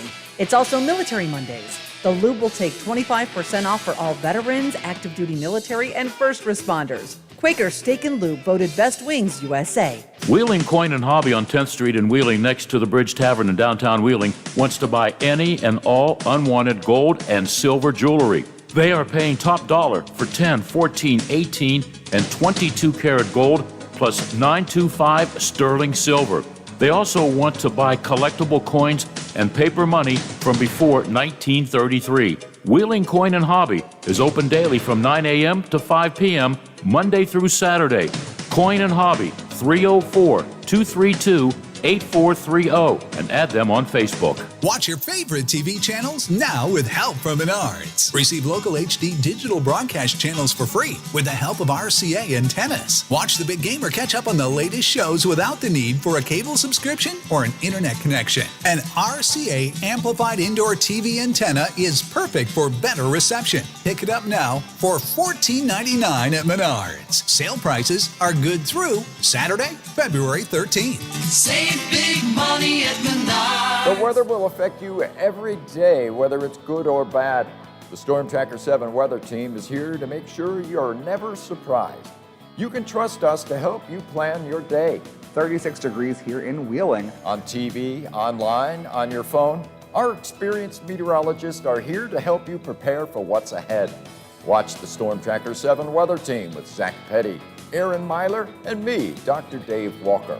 Weather coverage you can count on, working. Does your dog need groomed or walked? Are you looking for a pet sitter or dog boarding options? If so, call Dirty Paws, Wheeling's newest pet care service, providing the Ohio Valley with everyone's pet care needs. Check us out on Facebook at Dirty Paws WHG or call 304-639-7754. Now, during the Jim Robinson Ford Lincoln Toyota Pre-Owned Super Sale, select from over 80 vehicles in stock starting under $5,000. Most are local trades, many with one owner. Hurry to Jim Robinson at the Highlands, home of lifetime powertrain protection. Now, during the Jim Robinson Ford Lincoln Toyota Pre-Owned Super Sale, select from over 80 vehicles in stock starting under $5,000. Most are local trades, many with one owner. Hurry to Jim Millions plan for retirement online. Estimate your future benefits, apply for retirement, and manage your benefits all from the comfort of your home. And give yourself the freedom to do what you want offline. Social Security's online services help put you in control with secure access to your information anytime, anywhere, allowing you to spend more time with family, friends, or simply just enjoying the day. Social Security, securing today and tomorrow. See what you can do online at socialsecurity.gov. For all of your IT needs, visit OmniPerforms.com. Omni Strategic Technologies, the only IT company that the watchdog trusts. This is Wheeling Fire Chief Larry Helms, reminding everyone about the seriousness of this COVID-19 in our region during these colder weather months. This virus is spreading rapidly and could put a strain on our hospitals and emergency services. I am asking everyone to please wear a mask. It's important to make sure your mask covers your nose and your mouth at all times. Wearing a mask is one of the only defensive tactics we have to slow this virus down. Remember, wear a mask, stay apart, and wash your hands.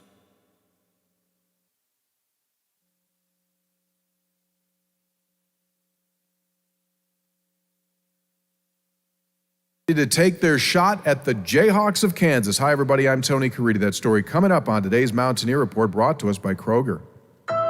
Did you know that 1 in 8 Americans struggle with hunger? Yet more than 40% of the food we produce is thrown out. At Kroger, we know we can do something about this.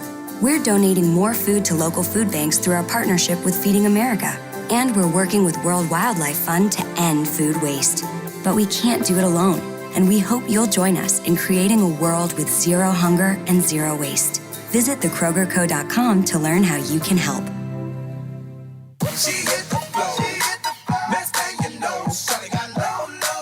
Love getting prices that are lower than low on backyard favorites like grill-ready hamburgers and fresh-picked strawberries? Then shop at Kroger. We give you more ways to save on the fresh you love with tools like the Kroger app, where you can find personalized coupons on top of weekly sales. Plus, rewards like fuel points, giving you prices that are lower than the everyday low. Kroger, fresh for everyone. Things are about to get super interesting for the Mountaineer basketball team starting tomorrow when West Virginia entertains Kansas. It's the first of 6 consecutive games against ranked schools for the Mountaineers. It's a stretch of games that West Virginia has never experienced as a program. They've never played 6 ranked teams in a row. They have played 4 back in 2014, but never 6 in a row. It's the second game of the season against Kansas. The two teams played back on the 22nd of December in Lawrence, and it was all Kansas. They won the game by a score of 79-65. A couple interesting numbers coming out of that game. Firstly, in that contest, Kansas made 16 three-point shots, 16 threes. They have not come close to that number in the games they've played since. Count it down. Since then, they've made 3, 8, 6, 5, 10, 8, 4, and 6. That's an average of 6 made threes a game, nowhere near that 16. And consider this. The first time West Virginia played Kansas, the Jayhawks entered the game with an 8-1 overall record, 9 games in. In the 9 games since, they are 4-5. But they do come into this contest winners in their last outing. They beat Kansas State earlier this week by a score of 74-51. They have continued balance, 5 players averaging over 9 points per game, and their big man, David McCormick, is the guy that West Virginia is really focusing on. He's averaging 12 points along with 6 rebounds per game. In the first game between the two teams this season, he had a double-double. Tip-off tomorrow, 2 o'clock. Our pregame coverage begins at 1. We invite you to join us. That is today's Mountaineer Report, brought to us by Kroger, the official grocer of WVU Athletics. I'm Tony Caridi on the Mountaineer Sports Network from Learfield, IMG College. He's not your father's talk show host, but your dad can listen too. Real Talk is right here, right here. Real Big Talk with Big Rick is on the Watchdog.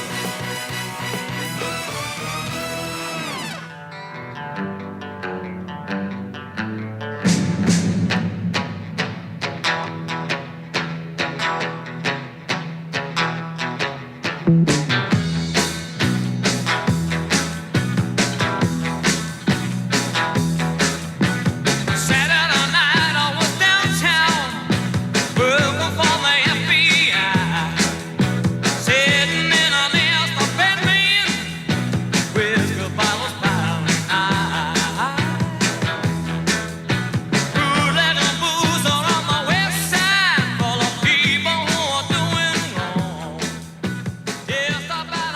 Welcome back, everybody. 3:38, Friday afternoon, Super Bowl weekend. Our buddy Ron Scott's supposed to stop by here in a little bit, and we're going to talk about some of the things that we had built up talking about this weekend. So as we wait for Ron to arrive, I wanted to share this piece of news. Lola, we had talked a couple times in the last month or so about how Barstool Sports has raised money to help struggling small businesses during this pandemic. In fact, $34 million That's good. Barstool Sports has brought in to help small businesses, and they just, at least I just saw it. I don't know how recent it was, but I would imagine it's been at some point today. They just reached out to a business in Morgantown called Mountain Mamas, and they are going to be one of the recipients of some of that $34 million that Barstool Sports has raised to help small businesses. So that's pretty cool. Nice to see. I think there was another West Virginia business that has already been in contact with, but they just reached out to another one.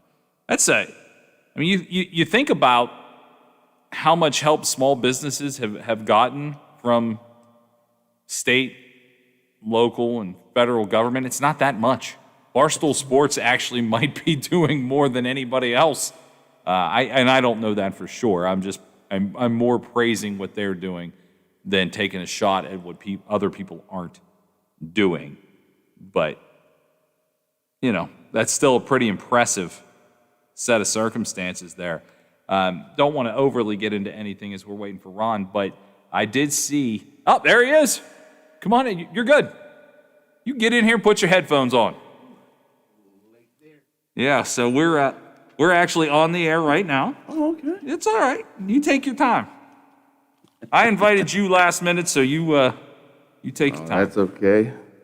So, Ron Scott is the YWCA, and we forgot to mention that last time when we started talking, so I wanted to make sure we got it in first. And we've had a couple of good conversations in the last couple of weeks, and Lola and I have been talking about an issue that, have you seen everything going on with the country singer Morgan Wallen? No. Morgan Wallen. Okay, No. what happened? And this is why I wanted to talk to you, since, understanding diversity and helping teach diversity is your thing, and community outreach. So it's unfair for me to just sit here and talk about something or preach about something with not having, multiple points of view. So I'll give you the overview, and Lola, if I miss something, jump in and share. So Morgan Wallen is a very popular country singer. In fact, he was skyrocketing to fame. Just recently he's had a couple of incidents of bad behavior, including getting his first attempted appearance on Saturday Night Live canceled because he was out partying in a bar without a mask on. Yeah, I know who that is. Okay, so yeah, so he's had a few things, but nothing terribly severe until just a couple of days ago. He was caught on video using the N-word, and it was obviously shared and went viral. In the last 48 hours, he has lost 70+% of his airplay around the country on radio stations, and he has lost the opportunity to be nominated, or to win. I guess he lost the opportunity to be part of the nominations and certainly to win any American Country Music Awards. Yeah. He's essentially lost every piece of momentum that he had, and has been kind of run out of the business. His record label put his record on pause, and his finances on pause. Yeah. That's a lot to lose. Yeah. And it's a very stupid thing that he did. But why I wanted to talk to you about this particular subject is we've had a few people mention this, and it's something that comes up. And so I wanted to get the perspective from you. People have asked, why is it... Now, first of all, it's a vile word. Don't use it. And that's the bottom line of all of this. But people wonder why it is okay or welcomed or allowed for artists like Jay-Z to use that same word. Obviously, Jay-Z is a black artist. To use that word, sell records, make money using that kind of language. And yet this guy over here who says it, I'm sure it's not the first time. I don't know the guy, but if you use that word so casually, it's not an accident. It's not your first time. Right. It's not your first rodeo. And so the question was, what makes it acceptable on one side and not the other? And should the word should just go away completely for everybody? Man, I mean, that's a great question. And that's weird because that's one that I've had different meetings and some trainings. We did a couple of events, like all centered around the N-word. Can it be used? Like those sort of things. And it always is tricky in a sense because I came up at a time where, like generationally, it seemed like it had a different context in the black community, especially. Like my grandmother, it was as vile a word as you could ever imagine saying. She doesn't say it. She doesn't want nobody saying it around her. And the pain that is associated with the word was like right there. Like you could feel it when it comes to my grandmother. My mother, I may have heard them say it, but they wouldn't they would never say it as they say in mixed company. Like you're not going to say that around white folks or anything like that. And then you had my generation where we had begun to almost use it like a badge of honor, where it was something that we have turned this word that has generationally caused so much pain into something we can use as almost a term of endearment or a way to identify each other. You know, we could use it like that. And we dared anyone else to use it. Like, don't, this is something that's ours now. We've taken it from you and it is ours now. And then I fast forwarded to my daughter's generation, who I remember her telling me that people could use it. I mean, she was making designations between the hard R and the A, and I've seen people do that, and I don't understand. I don't understand that at all. So it's such a long and complicated history of the word. I just think that it has caused so much pain and has so much familiarity in the black communities that I think that there needs to be a step taken back away from the word, because it's very difficult for you to live in a world where you can say things like, I can say this, you can't. But when you're a black person, especially coming up in America, these are things that you're used to. Every day someone's telling you something that you can do or they can do that you cannot do. And I've noticed that seemed to be such a sticking point when I had dealt with anybody else that was white that talked about the N-word and people using it. It was almost like they couldn't fathom the idea that I can't say this, but someone else could. Now, that's an odd and almost immature way to look at a lot of things. But the other explanation that worked the best for me and other people when I was trying to relate using it and not using it and that sort of stuff was almost if I was seen out with my wife and we were all through downtown, we just were hanging out, we were just one of those couples that were always seen around, and you saw me as a term of affection grab her butt. I don't think if anyone saw me do it would assume that they could too. Like you wouldn't be like, well, I'm gonna walk up and grab his wife's butt too. He does it in public, outside where people can see it. Why wouldn't I? And it's because there's a level of intimacy and familiarity with me and my wife that goes way back further than anything else that I could explain to anyone else. So that's why I do it. And that was the best way I could explain it to other folks because they just couldn't get it. But I do understand when the level of loss that like this artist is suffering, how it looks just huge. Like there's a possibility, because I don't know him, that his success was what he has worked his entire life to achieve. The single thing he's worked his entire life to achieve got taken away from him by saying something that it seems like another group of people can say freely. If I say that, especially over the air, people connect with that. They're like, yeah, that just does not seem fair.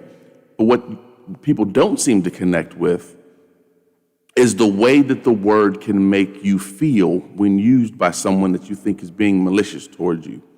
I've never felt anything that makes you feel as less a human as instantaneously as the N-word does, when someone's trying to hurt you with it.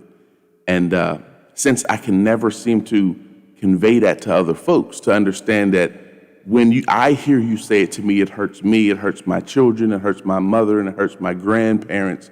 Collectively, I think of all them. Since I can never convey that to other folks, sometimes it takes a person losing everything they've worked their entire life for to people to kind of get the severity of using the word and what it could indicate to some other people. Yeah, you know, for people our age, and I mean, I grew up with this too, and draw your own conclusions if you don't know what this means, but we grew up with NWA. Right. And as a young kid growing up, I listened to it. You put on Straight Outta Compton, I know every word. Right. And some of those words are bad. And some of those words are the N-word. Mm-hmm. But to me, it was kind of a word. It was just not that it doesn't have the negative connotation that we're talking about here, but something popular to me that I liked as a kid and still like now. Mm-hmm. And I still got it in my car. Right. Again, I could go listen to it now. Is it weird that I don't feel bad listening to that, but it's not a word I would say? No, I don't think that's bad. Because these artists are making that music for folks to enjoy and folks to do and sing. Sure. And that's the part that I always struggled with too. Like I always wondered if they were, you want white folks singing your songs, if that's what you're putting in your songs. But I'm assuming that they do because they want the appeal. They're putting the art out there for people. And I always made sure that there's a talk that I would do at a lot of middle schools where that particular part would get addressed. We would say, okay, I would stress the kids to be mindful of where they're at, especially if they're partaking in the hip hop. You might be feeling it one day. You might just be outside feeling it. You put your earbuds in and you're just singing your song. But someone could come up behind you that doesn't know anything about this and think that you're being malicious or hurtful with the things that you're saying. Like it's not a huge jump to that conclusion. So I just ask them to be mindful because I can't act like they should be policed in what they say and what they should say. But I do believe those are conversations that need to happen in the home and conversations that need to happen with black people that you're comfortable with or close with, just to find out. Because those are great decisions. You can make them on your own and say, you know what, I know the word's hurtful. I know this isn't something that I want to say. But if there's genuinely something that's conflicting to you about it, I feel like if you got some black people that are close to you, you should talk to them. Yeah. Just ask them. Let them know what you think and what you're feeling, and they'll tell you. And I guarantee that conversation will bring out something that you didn't realize before.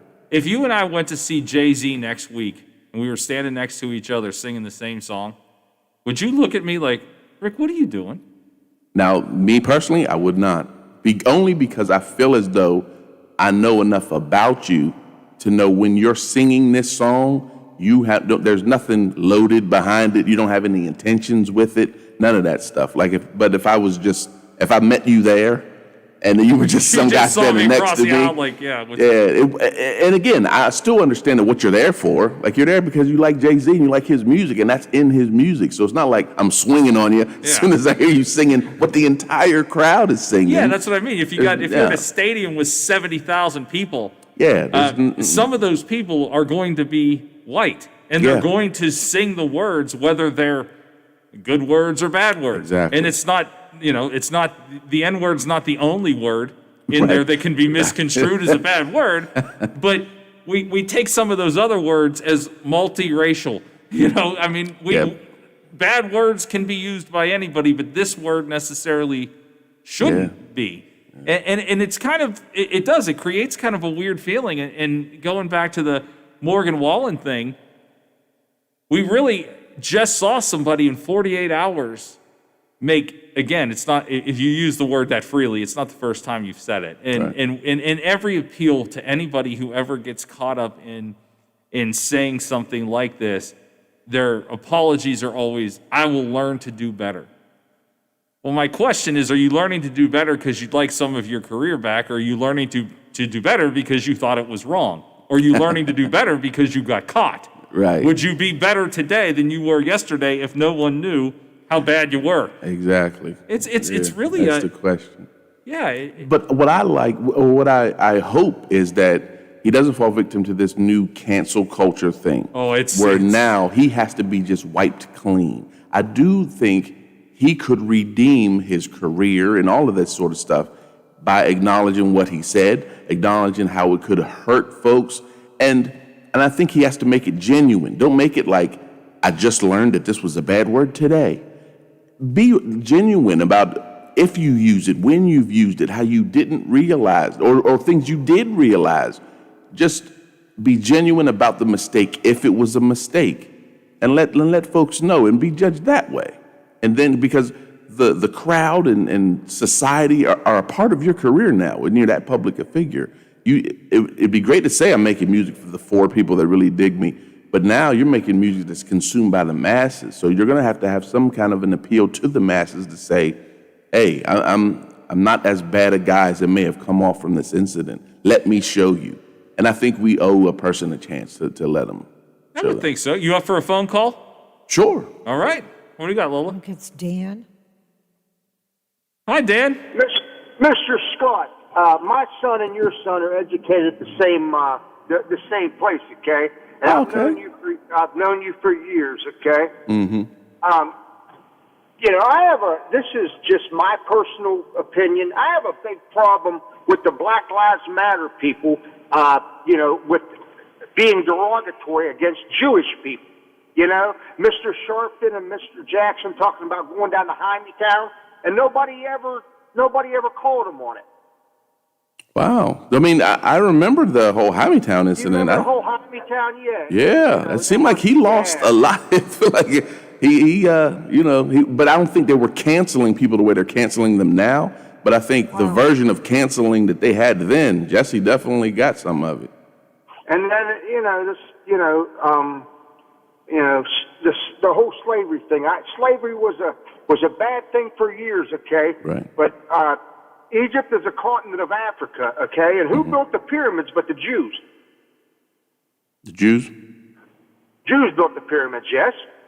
Well, Oh, you got me. Yeah, I mean, that's Yeah, Pharaoh let my people go, Yeah. So, we all need to be a little bit more accepting of each other because, and it's just part of human life. You cannot, there's no anybody that on the face of the earth that can't say that they haven't made some type of derogatory comment against another race. The N-word is a horrible thing, but when you sit around as a kid and you told Polish jokes, that's very hurtful for the Polish, you know what I mean? Right. Go ahead, Dan. Finish up your. But I really admire you, Mr. Scott, for bringing this to the limelight. Because for so long, people, just turn the other cheek. You know what I mean? Right. And I just really appreciate you bringing this out because these kids nowadays, it's nothing like the way we used to be when we were younger. Right. Nothing. I mean, everybody, the type of school that your son went to and my son goes to, they live in a bubble now. Everybody used to go out and the Blair kids would mingle with the Wheeling Park kids at the dances and at the ice skating rinks. These kids do nothing but just sit and stare at a screen, and whatever the screen tells them to do, they do. Yeah, you're right. But I think you were on to something by saying they have to have the conversations about this stuff. It can't be something like the way that things are making you feel, obviously, like the stuff that you wanted to express when you called. Sure. Those are conversations that folks have to have because we're too used to people just thinking it, feeling it, keeping it inside, and sometimes it can be misconstrued that way also, like into thinking that it's whatever. Like if someone were to hear you say that I got an issue with the Black Lives Matter group, they could take that to mean absolutely anything. But if folks listen to what the problem with it from you, what it actually is, then they'd be able to figure out, okay, this is actually what that problem is. Because a lot of folks say they have issues with, like I got issues with how black folks do this. And once you have the conversation with them, you find out they have an issue with folks who are ignorant or folks who are disrespectful. And in the few instances they felt that disrespect or that ignorance had been black people, so they deemed it as a part of those people instead of ignorant or disrespectful people who could be any race. Well, have you ever heard of a song that's called "I'm Not Racist"? I don't know that one. Who sings that one? an African American. I don't know what his name is, but he wrote a song in the particular. I mean, the way that some whites view African Americans, and then he wrote it. I think I know what you're talking about. I think it was a Joyner Lucas song. I think I know what you're talking about. Yeah. It is Joyner Lucas. Yeah, I think it's a Joyner Lucas song. I understand that one. Yeah. I feel like more folks should listen to that sort of stuff just to start a conversation. And it came from the school. Somebody from the school that your child attends brought that to my son's attention, and it all made sense in the end. Right. How everybody feels. We live in a pressure cooker. We live in a society where I call it a society of victims. Hey, Dan, we're actually getting ready. We're right up against the break, but we certainly appreciate your call. Thank you for being a part of the conversation. I thank you, guys. Have a good day. Thanks, Dan. Have a good weekend. Ron, we're going to take a break. We stick around? The Watchdog is FM 98.1, AM 1600 WKKX Wheeling, FM 97.7, AM 1370 WVLY Moundsville. The ABC News is brought to you by Thomas Auto Centers, Mall Road, St. Clairsville.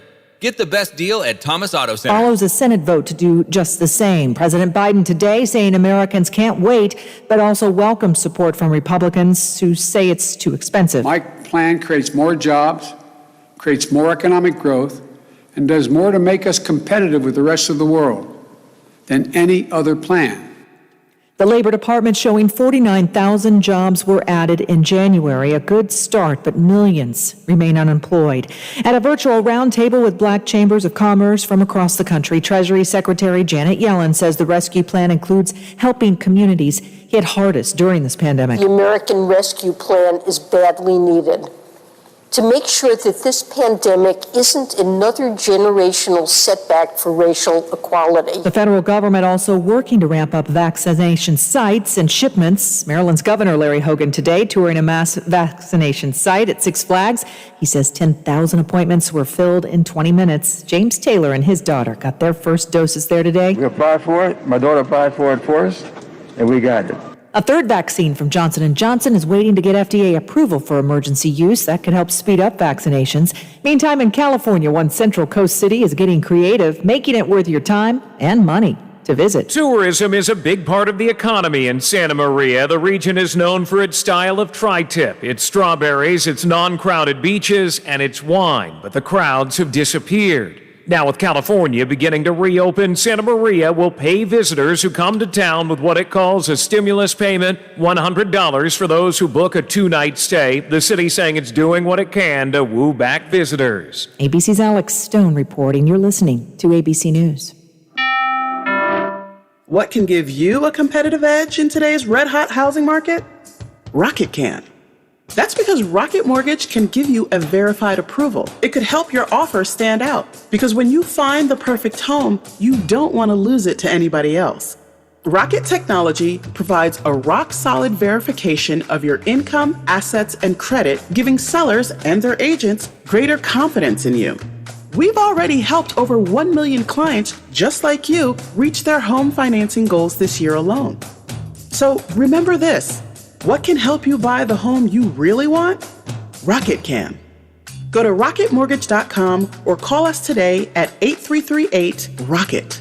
That's rocketmortgage.com or call 8338-ROCKET. A verified approval is based on an underwriter's analysis of your individual financial information, appraisal, and title report. Call for cost information and conditions. Equal housing lender licensed in all 50 states and MLSConsumerAccess.org, number 3030.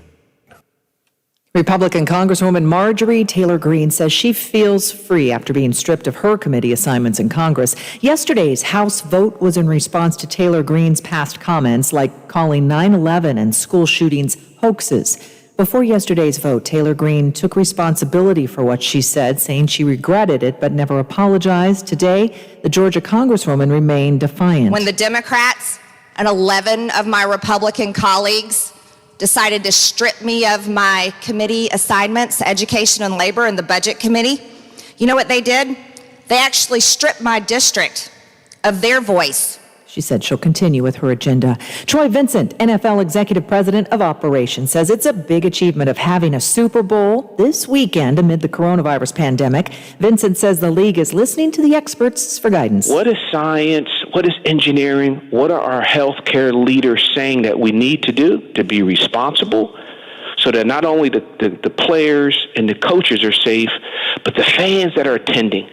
A new roller coaster is being touted as the fastest in the world. The Falcon's flight, still under construction in Saudi Arabia, will reach speeds of 155 miles an hour. That ride will travel along 2.5 miles of track for 3 minutes.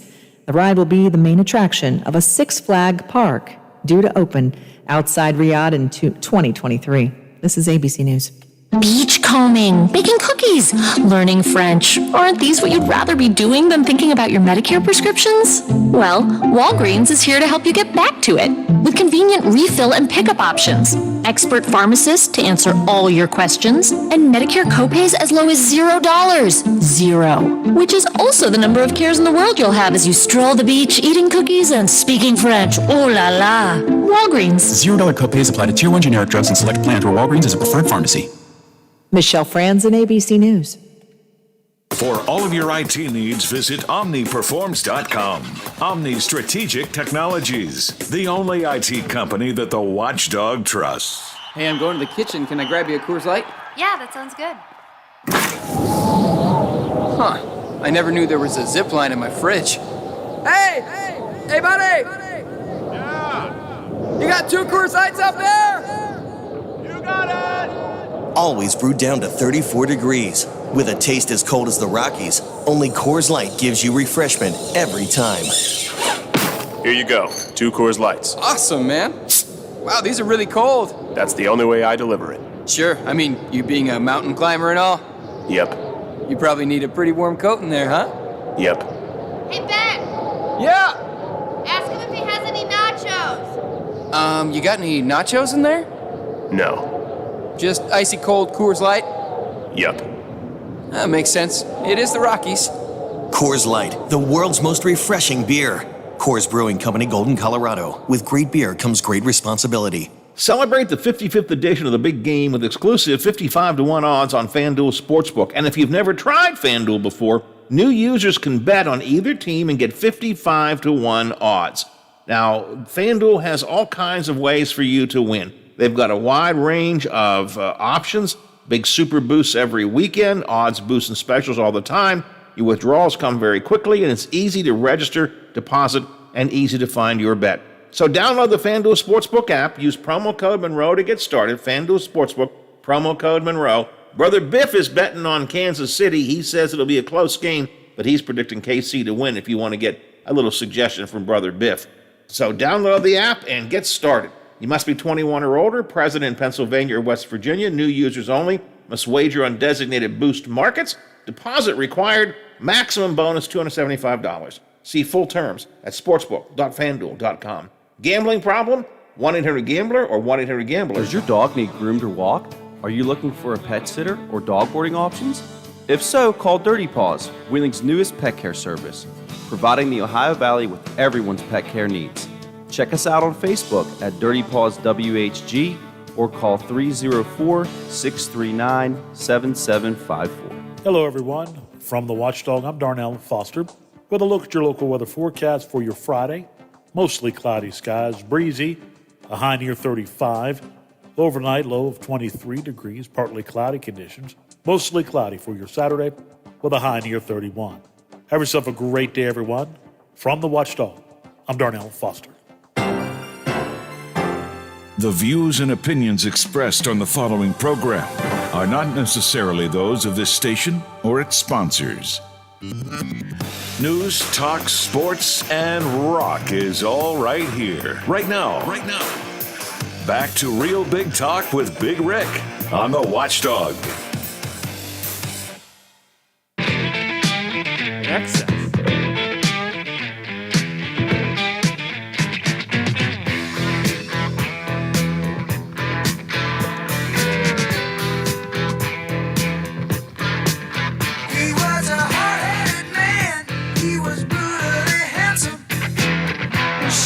Terminally pretty.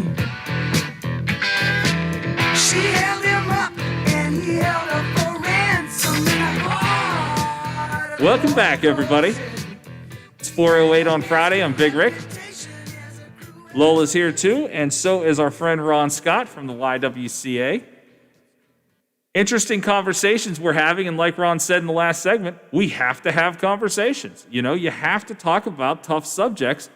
And since we kind of tackled the music business a little bit earlier, and of course, this being Black History Month, one of the things you did mention to me earlier this week is that's part of the things that you're celebrating about Black History Month is contributions from Black musicians to music. And we talked about it a little bit before. Whatever you're listening to now wouldn't exist if it weren't for Black musicians. If you love rock and roll, forget it. It doesn't happen without Black musicians. I think even Lola and I got into a conversation about it a little bit, maybe the next day, about the influence of music, especially in New Orleans, Memphis. I mean, this is where American music was born. It's not just Black music; it's American music. Right. And the more I learned about it, it started to just remind me of like a loaf of bread that got sliced. One slice was rock and roll, one slice was blues, one slice was jazz, but it all felt like it came from the same loaf because a lot of the meat of that music and country as well, like it all seemed like it was based in the same kind of music with the same like emotional base to it. And it just spread, and I'm just glad that there's still things that folks don't feel like it belongs to just them. Like I don't want it to be. As much as I love hip hop, I don't know if I'd enjoy it as much if only Black people did it and it was just our thing. We just kept it to ourselves. No, I mean, when you have when an artist is successful, I really don't think too much. Like I'm a big Public Enemy guy. Yeah, love Public Enemy. So did I. And that music was never intended to be for Black people only. Right. Because white people buy records. And I was always shocked because you're not the first person I've met, but there were folks that were big. There were white folks that were big Public Enemy fans. And I would just be like, "You really like it?" They're like, "Yeah, man. Absolutely. I thought it was great." I love them. No, I'm a big fan of that. And I have always been a big fan. And I grew up in a neighborhood that was pretty culturally diverse. In fact, it probably was 50-50. Right, wow. And so for me to get on the bus and have a Public Enemy cassette and a Metallica cassette was not uncommon. What am I going to put in my black Sony Walkman today? Metallica? That sounds like my middle school. Yeah, I mean... Metallica and Public Enemy. It was one of the two. Yeah, I mean, for sure. Run DMC, which never really got too dicey as far as the racial overtones. Certainly not like, like an NWA or right. But yeah, I mean, music is universal. It's not, nobody is putting out a record just for this culture or that culture. Exactly. In fact, I'm pretty sure anybody of a different culture that reaches to a different culture probably deems that a success. Exactly. Probably deems that a success. But I know that part of Black History Month is celebrating the roots of Black music. And tell people before we get into our next subject how they can be involved in Black History Month activities that you're helping put together. Oh, they can reach out anywhere. They can go to our Facebook page, YWCA Wheeling, or our website, which is ywcawheeling.org. And we have links to all the stuff we're doing through the school systems. We like to base a lot of stuff through the school systems to make sure that a lot of kids are able to see and experience some of this stuff. But if there are any civic organizations or groups like that, since everything is so virtual now, we've got links we can share with you, and you'd be able to present and play it for whoever you wanted to see anything. Good. And I encourage everybody to do that. Honestly, not every place has somebody as actively involved in this as the YWCAs and obviously that Ron is. So take advantage of it. It's there. Right. I mean, trying to figure out how to teach a lesson that maybe you have no idea to teach, and the fact that you have assets to use locally to help teach those lessons is a wonderful thing. We're going to get into the big one here as we get into Super Bowl weekend. Just out today, or maybe it was last night, but in the last 24 hours, Roger Goodell from the NFL says that Colin Kaepernick deserves recognition for bringing social injustice to light. Now, you want to talk about a lightning rod. You want to talk about conversations that people have and have had. It's that. Expect your phone lines to really light up right now. Yeah. I'm never watching that NFL again. I always laugh. Yeah, you are. Yeah, you are. But let's talk about it. Let's talk about it. It's a difficult subject to talk about. And I mentioned this to Lola earlier. For me, Colin Kaepernick kneeling during the national anthem, because it is the national anthem and represents the nation, I found to be disrespectful. But I didn't find his platform to be disrespectful at all. I just felt like the national anthem, which is played at every sporting event and represents our military, well, there's people of every variety in the military. And I'm not just saying white and black. There are people of every variety. And so when you think about it now, kneeling down during the national anthem, if that was the hardest thing you had to deal with, boy, that seems like an easy way out, doesn't it? Yeah, it's strange. Looking back now, it's so strange to look at the way the country reacted to Colin Kaepernick and the way they've reacted to recent events now. Because it was almost as if Colin Kaepernick kneeling was in an action, the embodiment of what the insurgents did at the Capitol. But I never feel any of that sort of hatred even towards any of them. They were almost like, hey, they're doing a civic duty. They're patriots, a lot of those guys. And they actively did what they thought Colin Kaepernick's protests were going to do. Tear down the government, make us, what does that say about our military if he kneels during the national anthem? And that, as far as a leap that was for me to understand, it didn't seem like they even tried to connect the two of those with the recent events in Washington. And it's like mind-blowing in a sense, because it always speaks back to some of the powerlessness, helplessness, and sometimes desperation that a lot of marginalized and minorities feel in the country, where we feel like this is so strange that us saying at a football game, kneeling down, that this is wrong, could somehow have an impact that is greater than a group storming the Capitol, like our nation's capital. It is. That's wow. It's odd to see how people react to those two very different things in the same manner. I feel like outrage is outrage regardless of the outrage. We're going to take another phone call. Lola, who do we got? It's Tom. Hey, Tom, how are you? Oh, not bad. I hope I don't stick my foot in my mouth here or anything, but was the guy that got beat to death by the fire extinguisher at the insurrection, what race was he? It sounds like he was Polish. Well, I would have no idea. Yeah. Was that was Officer Sicknick? Is that who you're referring to? Yeah.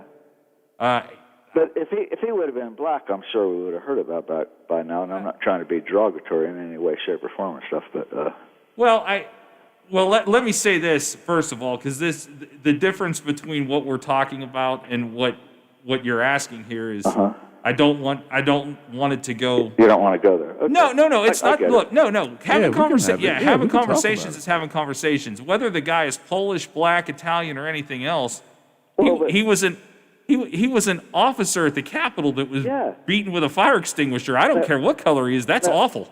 I listen to this stuff on public radio on Saturdays and stuff. I'm a radio junkie. I don't have the internet and stuff. And I listen to more radio than most people could earthly understand and stuff. But the one guy was running up and down the stairs, and they were chasing him. The black gentleman who was a cop and stuff, and they were chasing him. And they interviewed this guy, and he was crying, and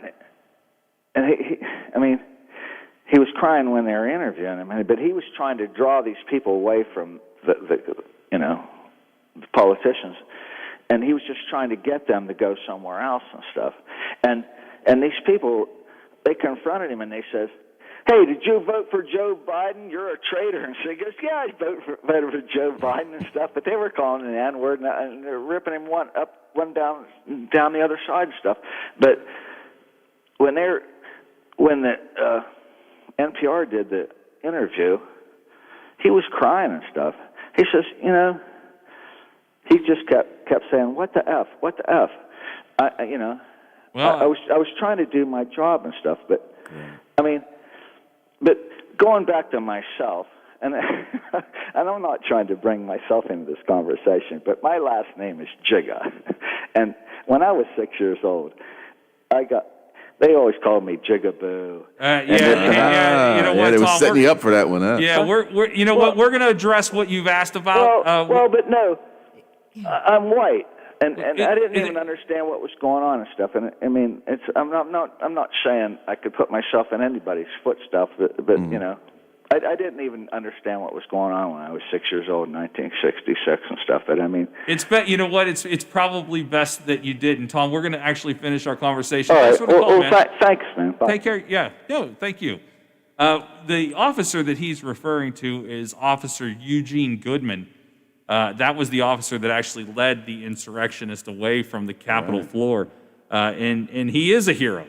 The guy is a hero. In fact, he ended up being a part of the inauguration. He escorted Kamala Harris during the inauguration as a thank you for his service. And that's the thing, and I'm not 100% sure exactly where Tom was trying to get to with all of this, but again, I have no doubt, regardless of who the officer was, and Officer Sicknick, I have no idea what his ethnic background is, but I can tell you just by looking at his picture, he's a white guy. Right. It didn't matter what color that guy was. He was beat with a fire extinguisher in the Capitol while doing his job. Yeah, and anybody, yeah, it is. It's absolutely wild. But, and it's very sad. But at the end of the day, I have no concern over what color that person is. I have more concern over them doing their job. And unfortunately, it didn't end well for him. But yeah, let's try to veer back to where we were talking about here. I know, Ron, I know you're not a big sports guy, but in what we were talking about with Colin Kaepernick leading into the Super Bowl here, do you find it odd, or how do you feel about the fact that the commissioner of football, who once denounced what Colin Kaepernick did, now years later is saying that he deserves recognition for bringing this to light? People can change, right? Right. And it initially, I think like most, it does feel like a jab in a way, because you are always, you always are fearful that you're going to turn into that person that just is thinking, well, it's going to take somebody else getting killed, on television. Like, what is it going to take for somebody to maybe take us on our word initially? Maybe when he first was kneeling, to think maybe there's something to this. Maybe he's not some guy that just hates our country. Maybe there's something to what he's saying. And of course, it had to take something happening. And then the nation kind of says, okay, well, he was on to something. Maybe he was right. But what I would love is something retroactively that addresses the sacrifices that Colin Kaepernick has made. And it's very difficult and it's touchy right now to even put him in a position to be talked about as someone who made a sacrifice for people, because he's an high-paid athlete. He's still going to be a high-paid athlete. Now, I mean, he's not making any money now, but he's okay. Well, he actually settled. Off. Well, he settled a collusion case with the NFL because it was found that the NFL said to all 32 teams, "Yeah, don't fool with this guy. Don't bring him back. It's going to create an issue."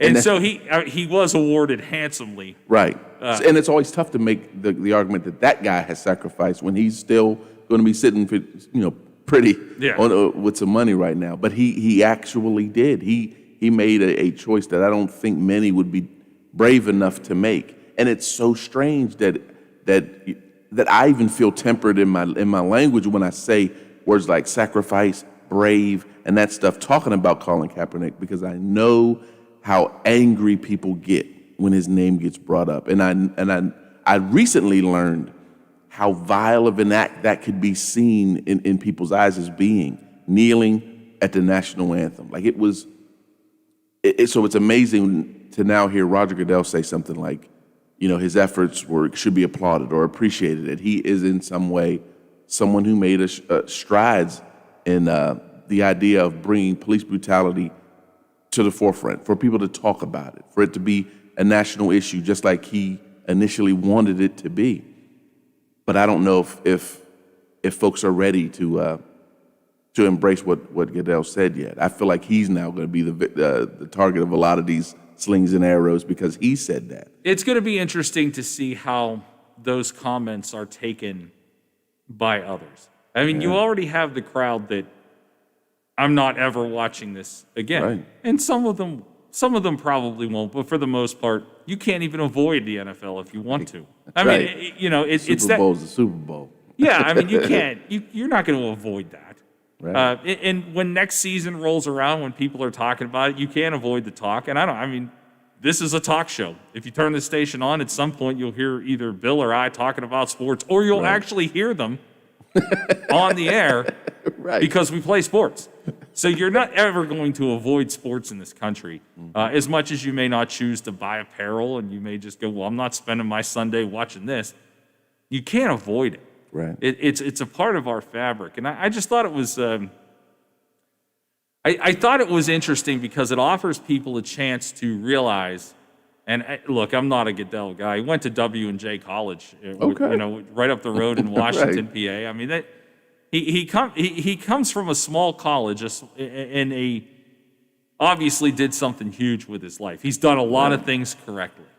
And that's not to say that anybody has to like him, but you can't not acknowledge the fact that he's obviously done things very well and got to where he got to. I don't know that he's so much the influencer as a player would be, but I think it does show the opportunity for people to go, I can think about this critically and go, what I didn't like 5 years ago, I can accept today. And I wonder, that's the bigger question for me, that if people will do that, will people, think back to how they felt about him and say, was I, in some sense, hasty when I said that he hated the country and he wanted to tear everything apart? And then if it goes any further, I would love for people to say, and this is really pie in the sky thinking, I would absolutely love it if the folks who made clear-cut delineations about what they would and would not do because of Colin Kaepernick, if they said, I am not watching anymore because of Colin Kaepernick's stance, or I'm not buying Nike anymore because of Colin Kaepernick's stance, or I'm not fooling with the Niners, whatever that stance you took was, why haven't you taken one and I keep bringing it back to the insurrection, haven't you taken one from that action, which caused actual deliberate lives to be lost, destructions of property from themselves, attacks on our actual government, not subliminal ones that you think by this action is going to subliminally tear down the fabric. No, they actually tore down pieces of our government. So why haven't you thought of a consequence that should be paid for that? Like what is the big difference to you? And would you be willing to do something like that? And that's a lot to ask of the average individual. So I'll be happy with just, why did I feel as adamant about Colin Kaepernick when I know now this is what he was doing this for, and this is what was actually happening? So maybe that's something I could rethink. Good, Lowell. One thing with Colin Kaepernick, I think, was I understand what message he was trying to convey. But the problem was he wasn't very articulate about it, and he didn't have a real cohesive group behind him. It was, he did it, and other people followed suit, but there was no big message behind it at the time. I mean, now we look back and we say, hell yeah, I really get what he was trying to say. But it all kind of got lost in the shuffle with this well, I'm not going to watch the NFL anymore. I'm not going to buy any more jerseys and all that kind. And it was just a shame that it wasn't a more coordinated effort across the board. And, not only with NFL, but then with the NBA and NHL and MLB, all banding together, not necessarily to take that stance of, getting down on a knee or anything like that, but a coordinated message of what he was really trying to accomplish. I mean, if you listened hard, you got it. But for the average people that were just saw the act by itself and took it and ran with it, the message was kind of lost. And now people get it. I mean, well, they don't necessarily get it, but, the message is out there and it's a coordinated message. It's now. much clearer now. Yeah. It is. It's much clearer now. And before we go to break here, Ron, the one point that you made, and I want to kind of reiterate upon is everybody reacts with their heart before their head.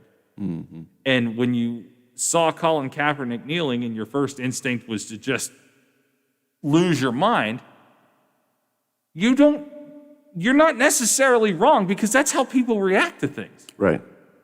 It's the opportunity to go back and go, I still don't like that he knelt during the national anthem, but I understand where he was coming from. Right. You don't have to like it. No one has to like it. And you just have to force yourself to go, well, you know what? He was on to something. Right. You have to know, you have to be able to recognize it now. Because 4 years later or 5 years later, it exploded. Yeah. The problem exploded. Right. And that doesn't mean I'm ready to hand the keys to the kingdom over to somebody else and go, yeah, you were absolutely right and I'm an idiot. All it means is you have to look at what happened and go, we should have listened. Right. We should have talked more about it. Right. And I think that was it. Because like you said, the reaction, it's tough to fight the reaction. And that's, I think, what he wanted. He wanted to bring it to light. It had to have conversations. I needed a reaction. And they got one. And hopefully, I think he wanted it to be, well, why is he doing this? Let's see if this is really an issue. And it turned into something else. Yeah, it absolutely did. Ron, thank you so much for your time today. Go ahead. No problem. Real quick, Ron. Sunday, Kansas City or Tampa Bay? I gotta go with the Chiefs. I'm going with the Chiefs because I really like that Mahomes. I feel like he's like a new prototype of the quarterbacks that are coming now, and I just want him to start winning so people start to believe that this is a quarterback of the future and they buy in. No, it's hard to argue against it. We'll go over ours, but I'm gonna go against you. I have to go. Yeah, you're going with Tom. I mean, it's hard to not to Tom go Brady's against playing a Tom. home game. That game is at home for Tom Brady. He does not lose at home. So it's hard. I mean, even though it's a Super Bowl game, it's still in Tampa Bay. I understand. He's at home. Ron, thank you so much. Have a great weekend, Man, my no friend. problem. You too, man. Thank you guys. Let me come down again. Thanks. Absolutely. We're going to take a break. We'll come back and wrap up the show on the Watchdog. Island Pawnbrokers is now your local firearm dealer. In a pinch? Need cash quick? See us before going to the big box stores. Paying top dollar for firearms, gold, silver, tools, coins, and electronics. Don't lose your good credit. Let us give you instant cash. Stop by 2 North Broadway Street on Wheeling Island, Monday through Friday, 9 a.m. to 5:30 p.m. and Saturday, 10 a.m. to 2 p.m. Island Pawnbrokers. Stop in for instant cash. A serious injury from an accident can be just the start of your worries. What if you cannot return to work? How do you take care of your family if you're disabled? At Gelner Law Offices, we represent seriously injured people and understand their problem. We know how to get you fair compensation. We will work hard to make sure you get the money you deserve for your losses. Don't go it alone. If you're hurt in an accident, call us at 304-242-2900 or visit us at gelnerlaw.com. We'd like to help. Now, during the Jim Robinson Ford Lincoln Toyota Pre-Owned Super Sale, select from over 80 vehicles in stock starting under $5,000. Most are local trades, many with one owner. Hurry to Jim Robinson at the Highlands, home of lifetime powertrain protection. Now, during the Jim Robinson Ford Lincoln Toyota Pre-Owned Super Sale, select from over 80 vehicles in stock starting under $5,000. Most are local trades, many with one owner. Hurry to The Jim Storm Tracker 7 team is here to warn you when winter weather will affect your day. And as we go through the overnight after our coating of snow, we'll wake up tomorrow morning with a few snow flurries. We are also here to help you make the most of the season. Is it a good day to build a snowman? Should you take the kids sledding? Check out our app before you head out the door. We're going to bottom out to temperatures in the upper 20s. With meteorologists Dr. Dave Walker, Zach Petty, and me, Aaron Myler, we've got weather coverage you can count on. 7 News, working. Plumbers and Steam Fitters Local 83 want to thank the owners and contractors of the Ohio Valley for using their locally trained workers to help build for the future. Local 83 helps design, fabricate, and build the gas infrastructure for the oil and gas industry here in the Ohio Valley. Plumbers and Steam Fitters Local 83 is 300 members strong and growing. They also do residential, commercial, and industrial work on both sides of the river. For more information, call Plumbers and Steam Fitters Local 83 at 304-233-4445. Now, during the Jim Robinson Ford Lincoln Toyota Pre-Owned Super Sale, select from over 80 vehicles in stock starting under $5,000. Most are local trades, many with one owner. Hurry to Jim Robinson at the Highlands, home of lifetime powertrain protection. Now, during the Jim Robinson Ford Lincoln Toyota Pre-Owned Super Sale, select from over 80 vehicles in stock starting under $5,000. Most are local trades, many with one owner. Hurry to Quaker Steak and Lube at the Highlands is the perfect place to relax after a long day. Happy hour from 3 to 6 Monday through Friday. Get $2 off appetizers, $3 off domestic drafts, and house wine specials. Quaker Steak and Lube, voted Best Wings USA. Quaker Steak and Lube at the Highlands with another steal of a deal. Get a steak burger and fries all day Monday for only $8.99. It's also Military Mondays. The Lube will take 25% off for all veterans, active duty military, and first responders. Quaker Steak and Lube, voted Best Wings USA. For all of your IT needs, visit OmniPerforms.com. Omni Strategic Technologies, the only IT company that the watchdog trusts. Hey man, what can I get you? Yeah, can I have 2 Coors Lights? You got it. Hey Mike! I need 2 Coors Lights! Sure thing. With a taste as cold as the Rockies, only Coors Light gives you refreshment every time. Here you go. Thanks, Mike. Doing a great job. All right, 2 ice-cold Coors Lights. That's the coldest beer I've ever had. Hey, they don't call it the world's most refreshing beer for nothing. Okay, be honest with me. Do you really have the Rocky Mountains in your beer cooler? You don't believe it? Check it out. Man, that's pretty amazing. I know, right? I can't believe it myself sometimes. I mean, this cooler is only 3 feet wide. Coors Light, the world's most refreshing beer. Coors Brewing Company, Golden, Colorado. With great beer comes great responsibility. Oh, there's something so real about living local. And I know without a doubt I'm not alone. And I'm loving living local. There's nowhere else I'd rather be. Said I'm loving living local. WTRF is working for me. The Ohio Valley is where I love to be. The Metro News Update is brought to you by Thomas Auto Centers, Mall Road, St. Clairsville. Get the best deal at Thomas Auto Centers.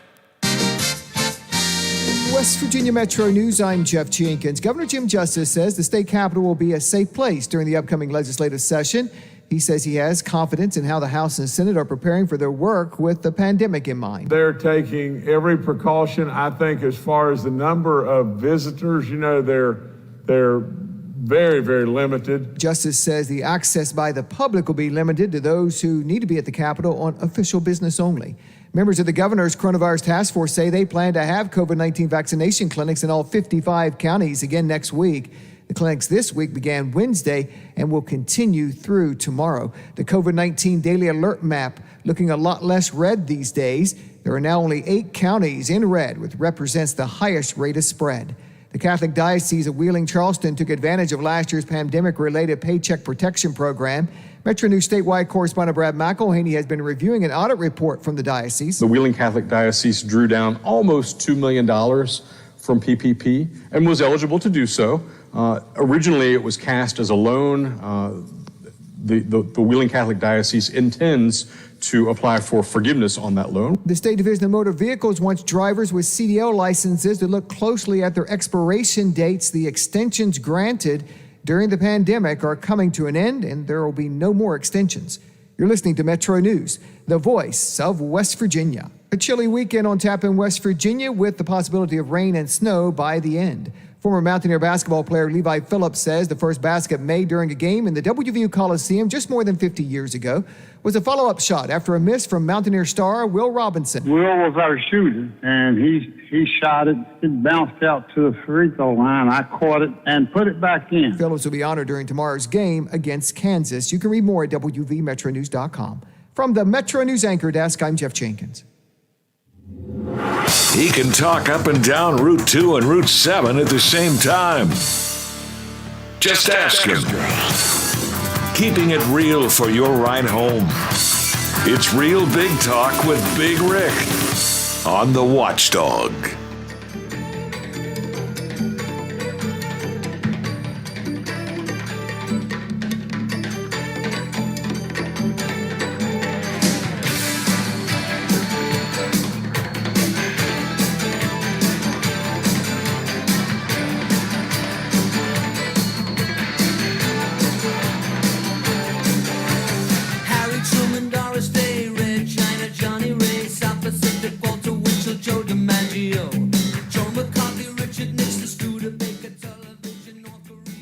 Welcome back, everybody. 4:40 on Friday. Getting ready to roll into the weekend. Super Bowl weekend. We'll have some Super Bowl facts and make our picks and such before we head out. But we got a phone call. Yeah, this is Dave. Hi, Dave. What's on your mind? Sick 'em dog. What? Did you say sick 'em dogs? I don't know what that means, but I don't either. Have a great weekend, Dave. Thank you. Absolutely. Yeah, so, the conversation with Ron was good. More conversations, the further we'll get. Just as kind of a funny side note, and I hope he's got it on the car because I know he's on his way out. I was telling him, like I said, I was a huge fan and still am a huge fan of the legendary rap group Public Enemy. And at one point in my life, when my life was a little bit different, my radio life was a little bit different at least, I interviewed Chuck D from Public Enemy, and he was very excited to know that he now ranks on the list of people that I've interviewed. He's right up there with Chuck D. So, yeah, he's a knowledgeable guy. Ron is a knowledgeable guy. It's nice to be able to talk to him about some of the subjects that, need to be talked about. Yeah. Yeah. We'll finish the day with some just fun, silly, ridiculous, wild news. Did you see? I believe it's David Hogg is his name. The Parkland, the kid that was kind of became the face of the Parkland shooting, the survivor kid who went. Yeah. Guess what he's doing with his time now? I have no idea. He's starting a pillow company. To directly take on Mike Lindell, the My Pillow guy. Well, that's not a huge swing at this point, No, I just thought it was funny. I mean, he chose to start a pillow company. I don't know. I don't know ever in my life if I knew anybody that had their name and face on a pillow before. Like the My Pillow guy was the first person I ever went, I associate that guy with pillows. Can you think of another person? No, because I don't think there's no. Yeah, no, me either. And all of a sudden, this kid who obviously does not agree with some of the things that Mike Lindell said, and look, I wouldn't want to live through what that kid lived through. He was there during the Parkland shooting. I don't ever want to be a part of anything like that, ever. But from it, not that he chose it, but from it, he did gain celebrity. he was outspoken about it and gun control and things like that. I'm not saying you have to agree with his platform. All I'm saying is the kid did get some celebrity around him in his name, carry some weight, because he was a part of that and became such an outspoken member. The fact that he decided to start a pillow company is a direct shot across the bow. I will buy a pillow from him.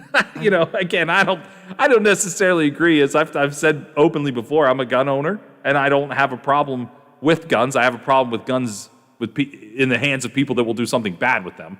It's not I don't have any problem with guns, but I just think it's funny that he just took that direct shot right at the MyPillow guy. Of all the things that you can take up in this world, I mean, people are making money buying and selling, day trading stocks all day.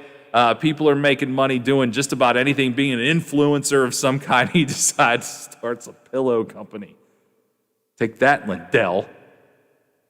The juice is loose. I don't remember what the context was yesterday, but we brought, the O.J. Simpson trial. We brought up if Trump actually went to the stand, which obviously is not going to happen. We didn't think it was going to happen, but lawyers flat out said it's not going to happen.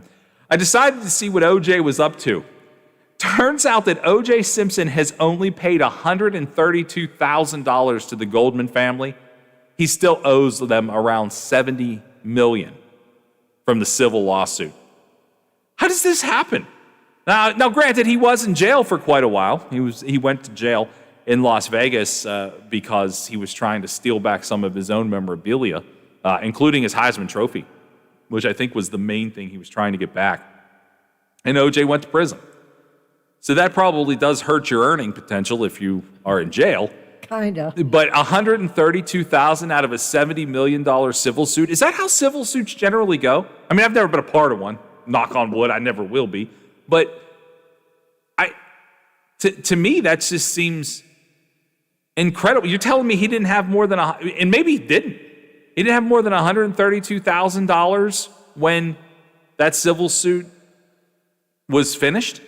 Like, it just seems to me they would give him reasonable means to live, which certainly wouldn't be a nice big house on the hills. But I just think that's a remarkably low number. Doesn't at any point do the government or the court step in and say, hey, you have to actually pay this? You lost. Well, the Goldmans could go to the court, but what? Then he's going to get more press, and if he may not have any assets, he had that huge legal team to pay off. I don't know how much they may have charged him, but I would assume it was like $1 gazillion. And, he had to have been hurting for money to go into, a hotel room and try and steal back his stuff. Yeah. Did you ever see the video of that day? Yes. That was a weird, it was like an assault on a casino. It was a very strange thing. Yeah, I don't know how any of that works. I just, since we brought him up yesterday, I thought I would look. The juice, somehow he's still loose and he's not paying the Goldman family. Well, he became a little hot topic there briefly on Twitter. He was trying to become an influencer or something, and so he was tweeting, but evidently that didn't work out so swell. No, his Twitter was straight fire because it just was ridiculous. It was ridiculous. So if you looked at OJ's Twitter, it was worth the look. I don't know that he's going to influence anything or get you to buy anything. Maybe the Jack Hawk 9000 knife, maybe. I don't know. But what is he going to sell? Who's going to buy what he's selling? There's somebody absurd enough to give him a deal. There are still a lot of people that do not believe that he was guilty. Oh, I know. So. I will never forget watching that Bronco chase because I was actually in Europe at the time, and we were watching. Obviously, it was a different time than it was in America when it was happening, and trying to figure out what was happening and seeing people hang off the overpasses and stuff. I was in Spain, and trying to explain to someone in Spain what is happening. It's like I couldn't tell you if I wanted to. It's like that boy yesterday that woke up after 10 months in a coma. How the hell are you supposed to explain to that kid what's happening? I mean, I'm glad he woke up, but he's probably glad to be asleep. Probably I don't want to do this. I don't want to do this. This is a cute story, and our friends over, our news partners over at WTRF have this linked to their website, so you can go to WTRF.com. I encourage everybody to do this. It is an absolutely adorable, easy, wonderful thing to do. You can send a free card to kids at the St. Jude Children's Research Hospital in Memphis, a free Valentine's card. It's a virtual card. The website allows you to send this card for free. It's pretty easy to do. You choose an e-card in different layouts inspired by patient art. And then you select a pre-written message, or you can write your own. And if you want to send a card, you can just click right there. WTRF's website has that up. And it's That's a good idea. Yeah, it's a really good idea. I mean, the amount of visitors that anybody can have that is in a hospital right now is low. I mean, it's hard enough to be an adult and essentially be in a hospital by yourself. Could you imagine being a child? No. So all the cards, all the virtual cards that you can send, do that. WTRF.com has that opportunity for you to be able to do that. Our friend Midge, Marjorie Taylor Greene, she said today that she was relieved. She was happy to be relieved of her committee duties because, quote, the Democrats wouldn't listen to me anyway, end quote. Well, it's probably not because you're a Republican. It's probably because you think giant Jewish space lasers start fires in California. That's probably why no one is going to listen to you. But that was her thing. She was very happy to be relieved today of her committees. It has nothing to do with her outlandish beliefs in QAnon following. Well, then she speaks with forked tongue. Yeah, because she was just on the news. I heard she was railing because now by stripping her of those assignments, she has stripped her constituents of their voice. Her constituents have been stripped of their voice because she was stripped of those committee assignments. Yeah. So, again, trying to have it both ways, she speak with forked tongue. Yes, she is a interesting lady. We'll just use the term loosely, lady. We'll go with that. We're keeping it clean in our last 10 minutes. A couple of this is an interesting note about the Super Bowl. Mm-hmm. Everybody's heard of the Madden curse. If you're on the cover of the Madden NFL football game, it's usually a curse. You get hurt later that season. Your season goes awry. Sometimes your career goes awry. Yeah. Dig this.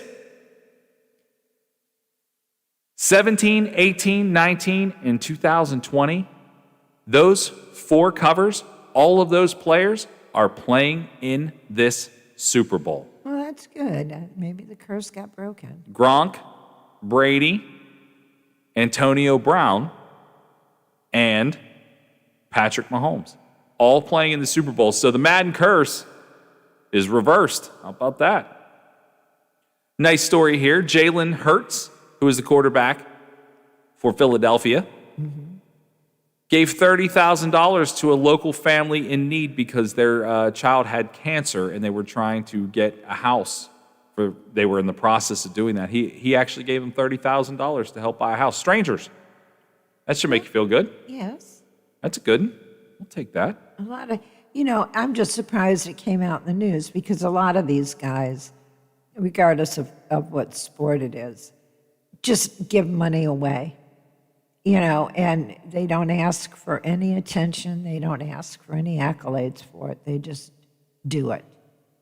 They do. They do. I have known, I don't know, at least reasonably well, a handful of NFL football players, and not all of them were high profile. One of them was. But most of them were just guys that were, you have generally a 3-year career if you make it to the NFL. Mm-hmm. Like your longevity is 3 years.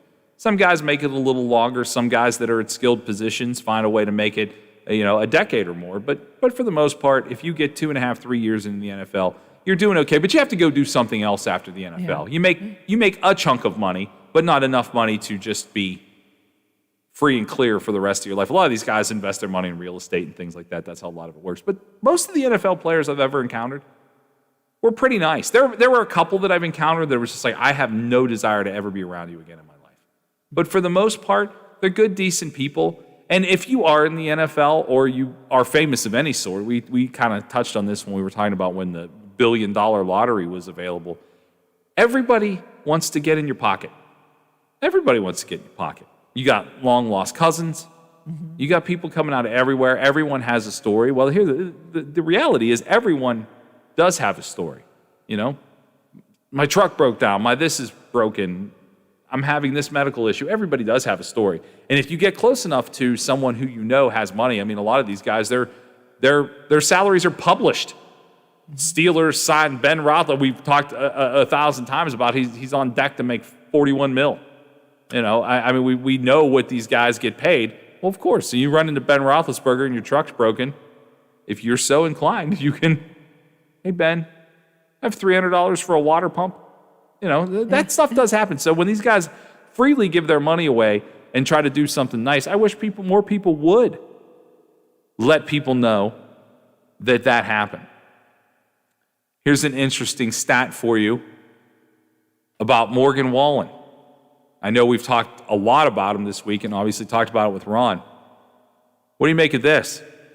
75% of his airplay around the nation has gone away. Sales of Morgan Wallen's music have gone up 339% in 3 days. Is that an act of support? Or is that just we can't hear it anywhere else, so we go buy it? I don't know. I don't either. What I just thought that was a pretty wild statistic. 339% over the last 3 days. So when you think about all the things that he lost, and he did, lost big, lost real big. People are still buying his music at a torrid pace. 339% in 3 days. That's pretty wild. Let's talk about it. It's this Sunday. Yeah, and it is. Bill had us all write down our prognostication. I don't remember what I told him. I remember mine. What do you think? You're going KC? Yes, and I made sure on my squares I have a 7 for Kansas City, and I have a 9 and 3 for Tampa Bay. So I made sure my numbers, at least, I think it was 37 to 33. Okay. Or something like that. Because, you know, I just want to hit the squares. I really don't care who wins. And I picked Mahomes for MVP. I do know. I have a pretty similar score. I have 38-31. And so you must have 8-1 on your squares. No, I actually don't have any square. I wish I did. I don't know anybody that's running at least nobody that I would see on a regular basis. And I certainly don't trust my friends with cash because I've known them for a long time. I trust them with my life, but not my money or my wife. That's my feeling about my friends. But yeah, no, I 38-31, and I have to go with Brady. I hate it, but Brady's playing a home game. I know. He's playing a home game. Guy doesn't lose at home. This is my wishful thinking. I understand. I don't know that I can stomach watching Brady win another Super Bowl, but you know what? I won't be shocked when he does. And they're going to score a lot of points. I think Brady is your MVP. Also, I'm making an additional prediction here. They win and Gronk retires, maybe right on the field. Because he obviously doesn't want to play football anymore. I mean, it's still fun because they're still winning. But physically, I don't know that he could do it another year, and I don't know what the intentions would be for the Buccaneers to bring him back because really he didn't catch a lot of passes.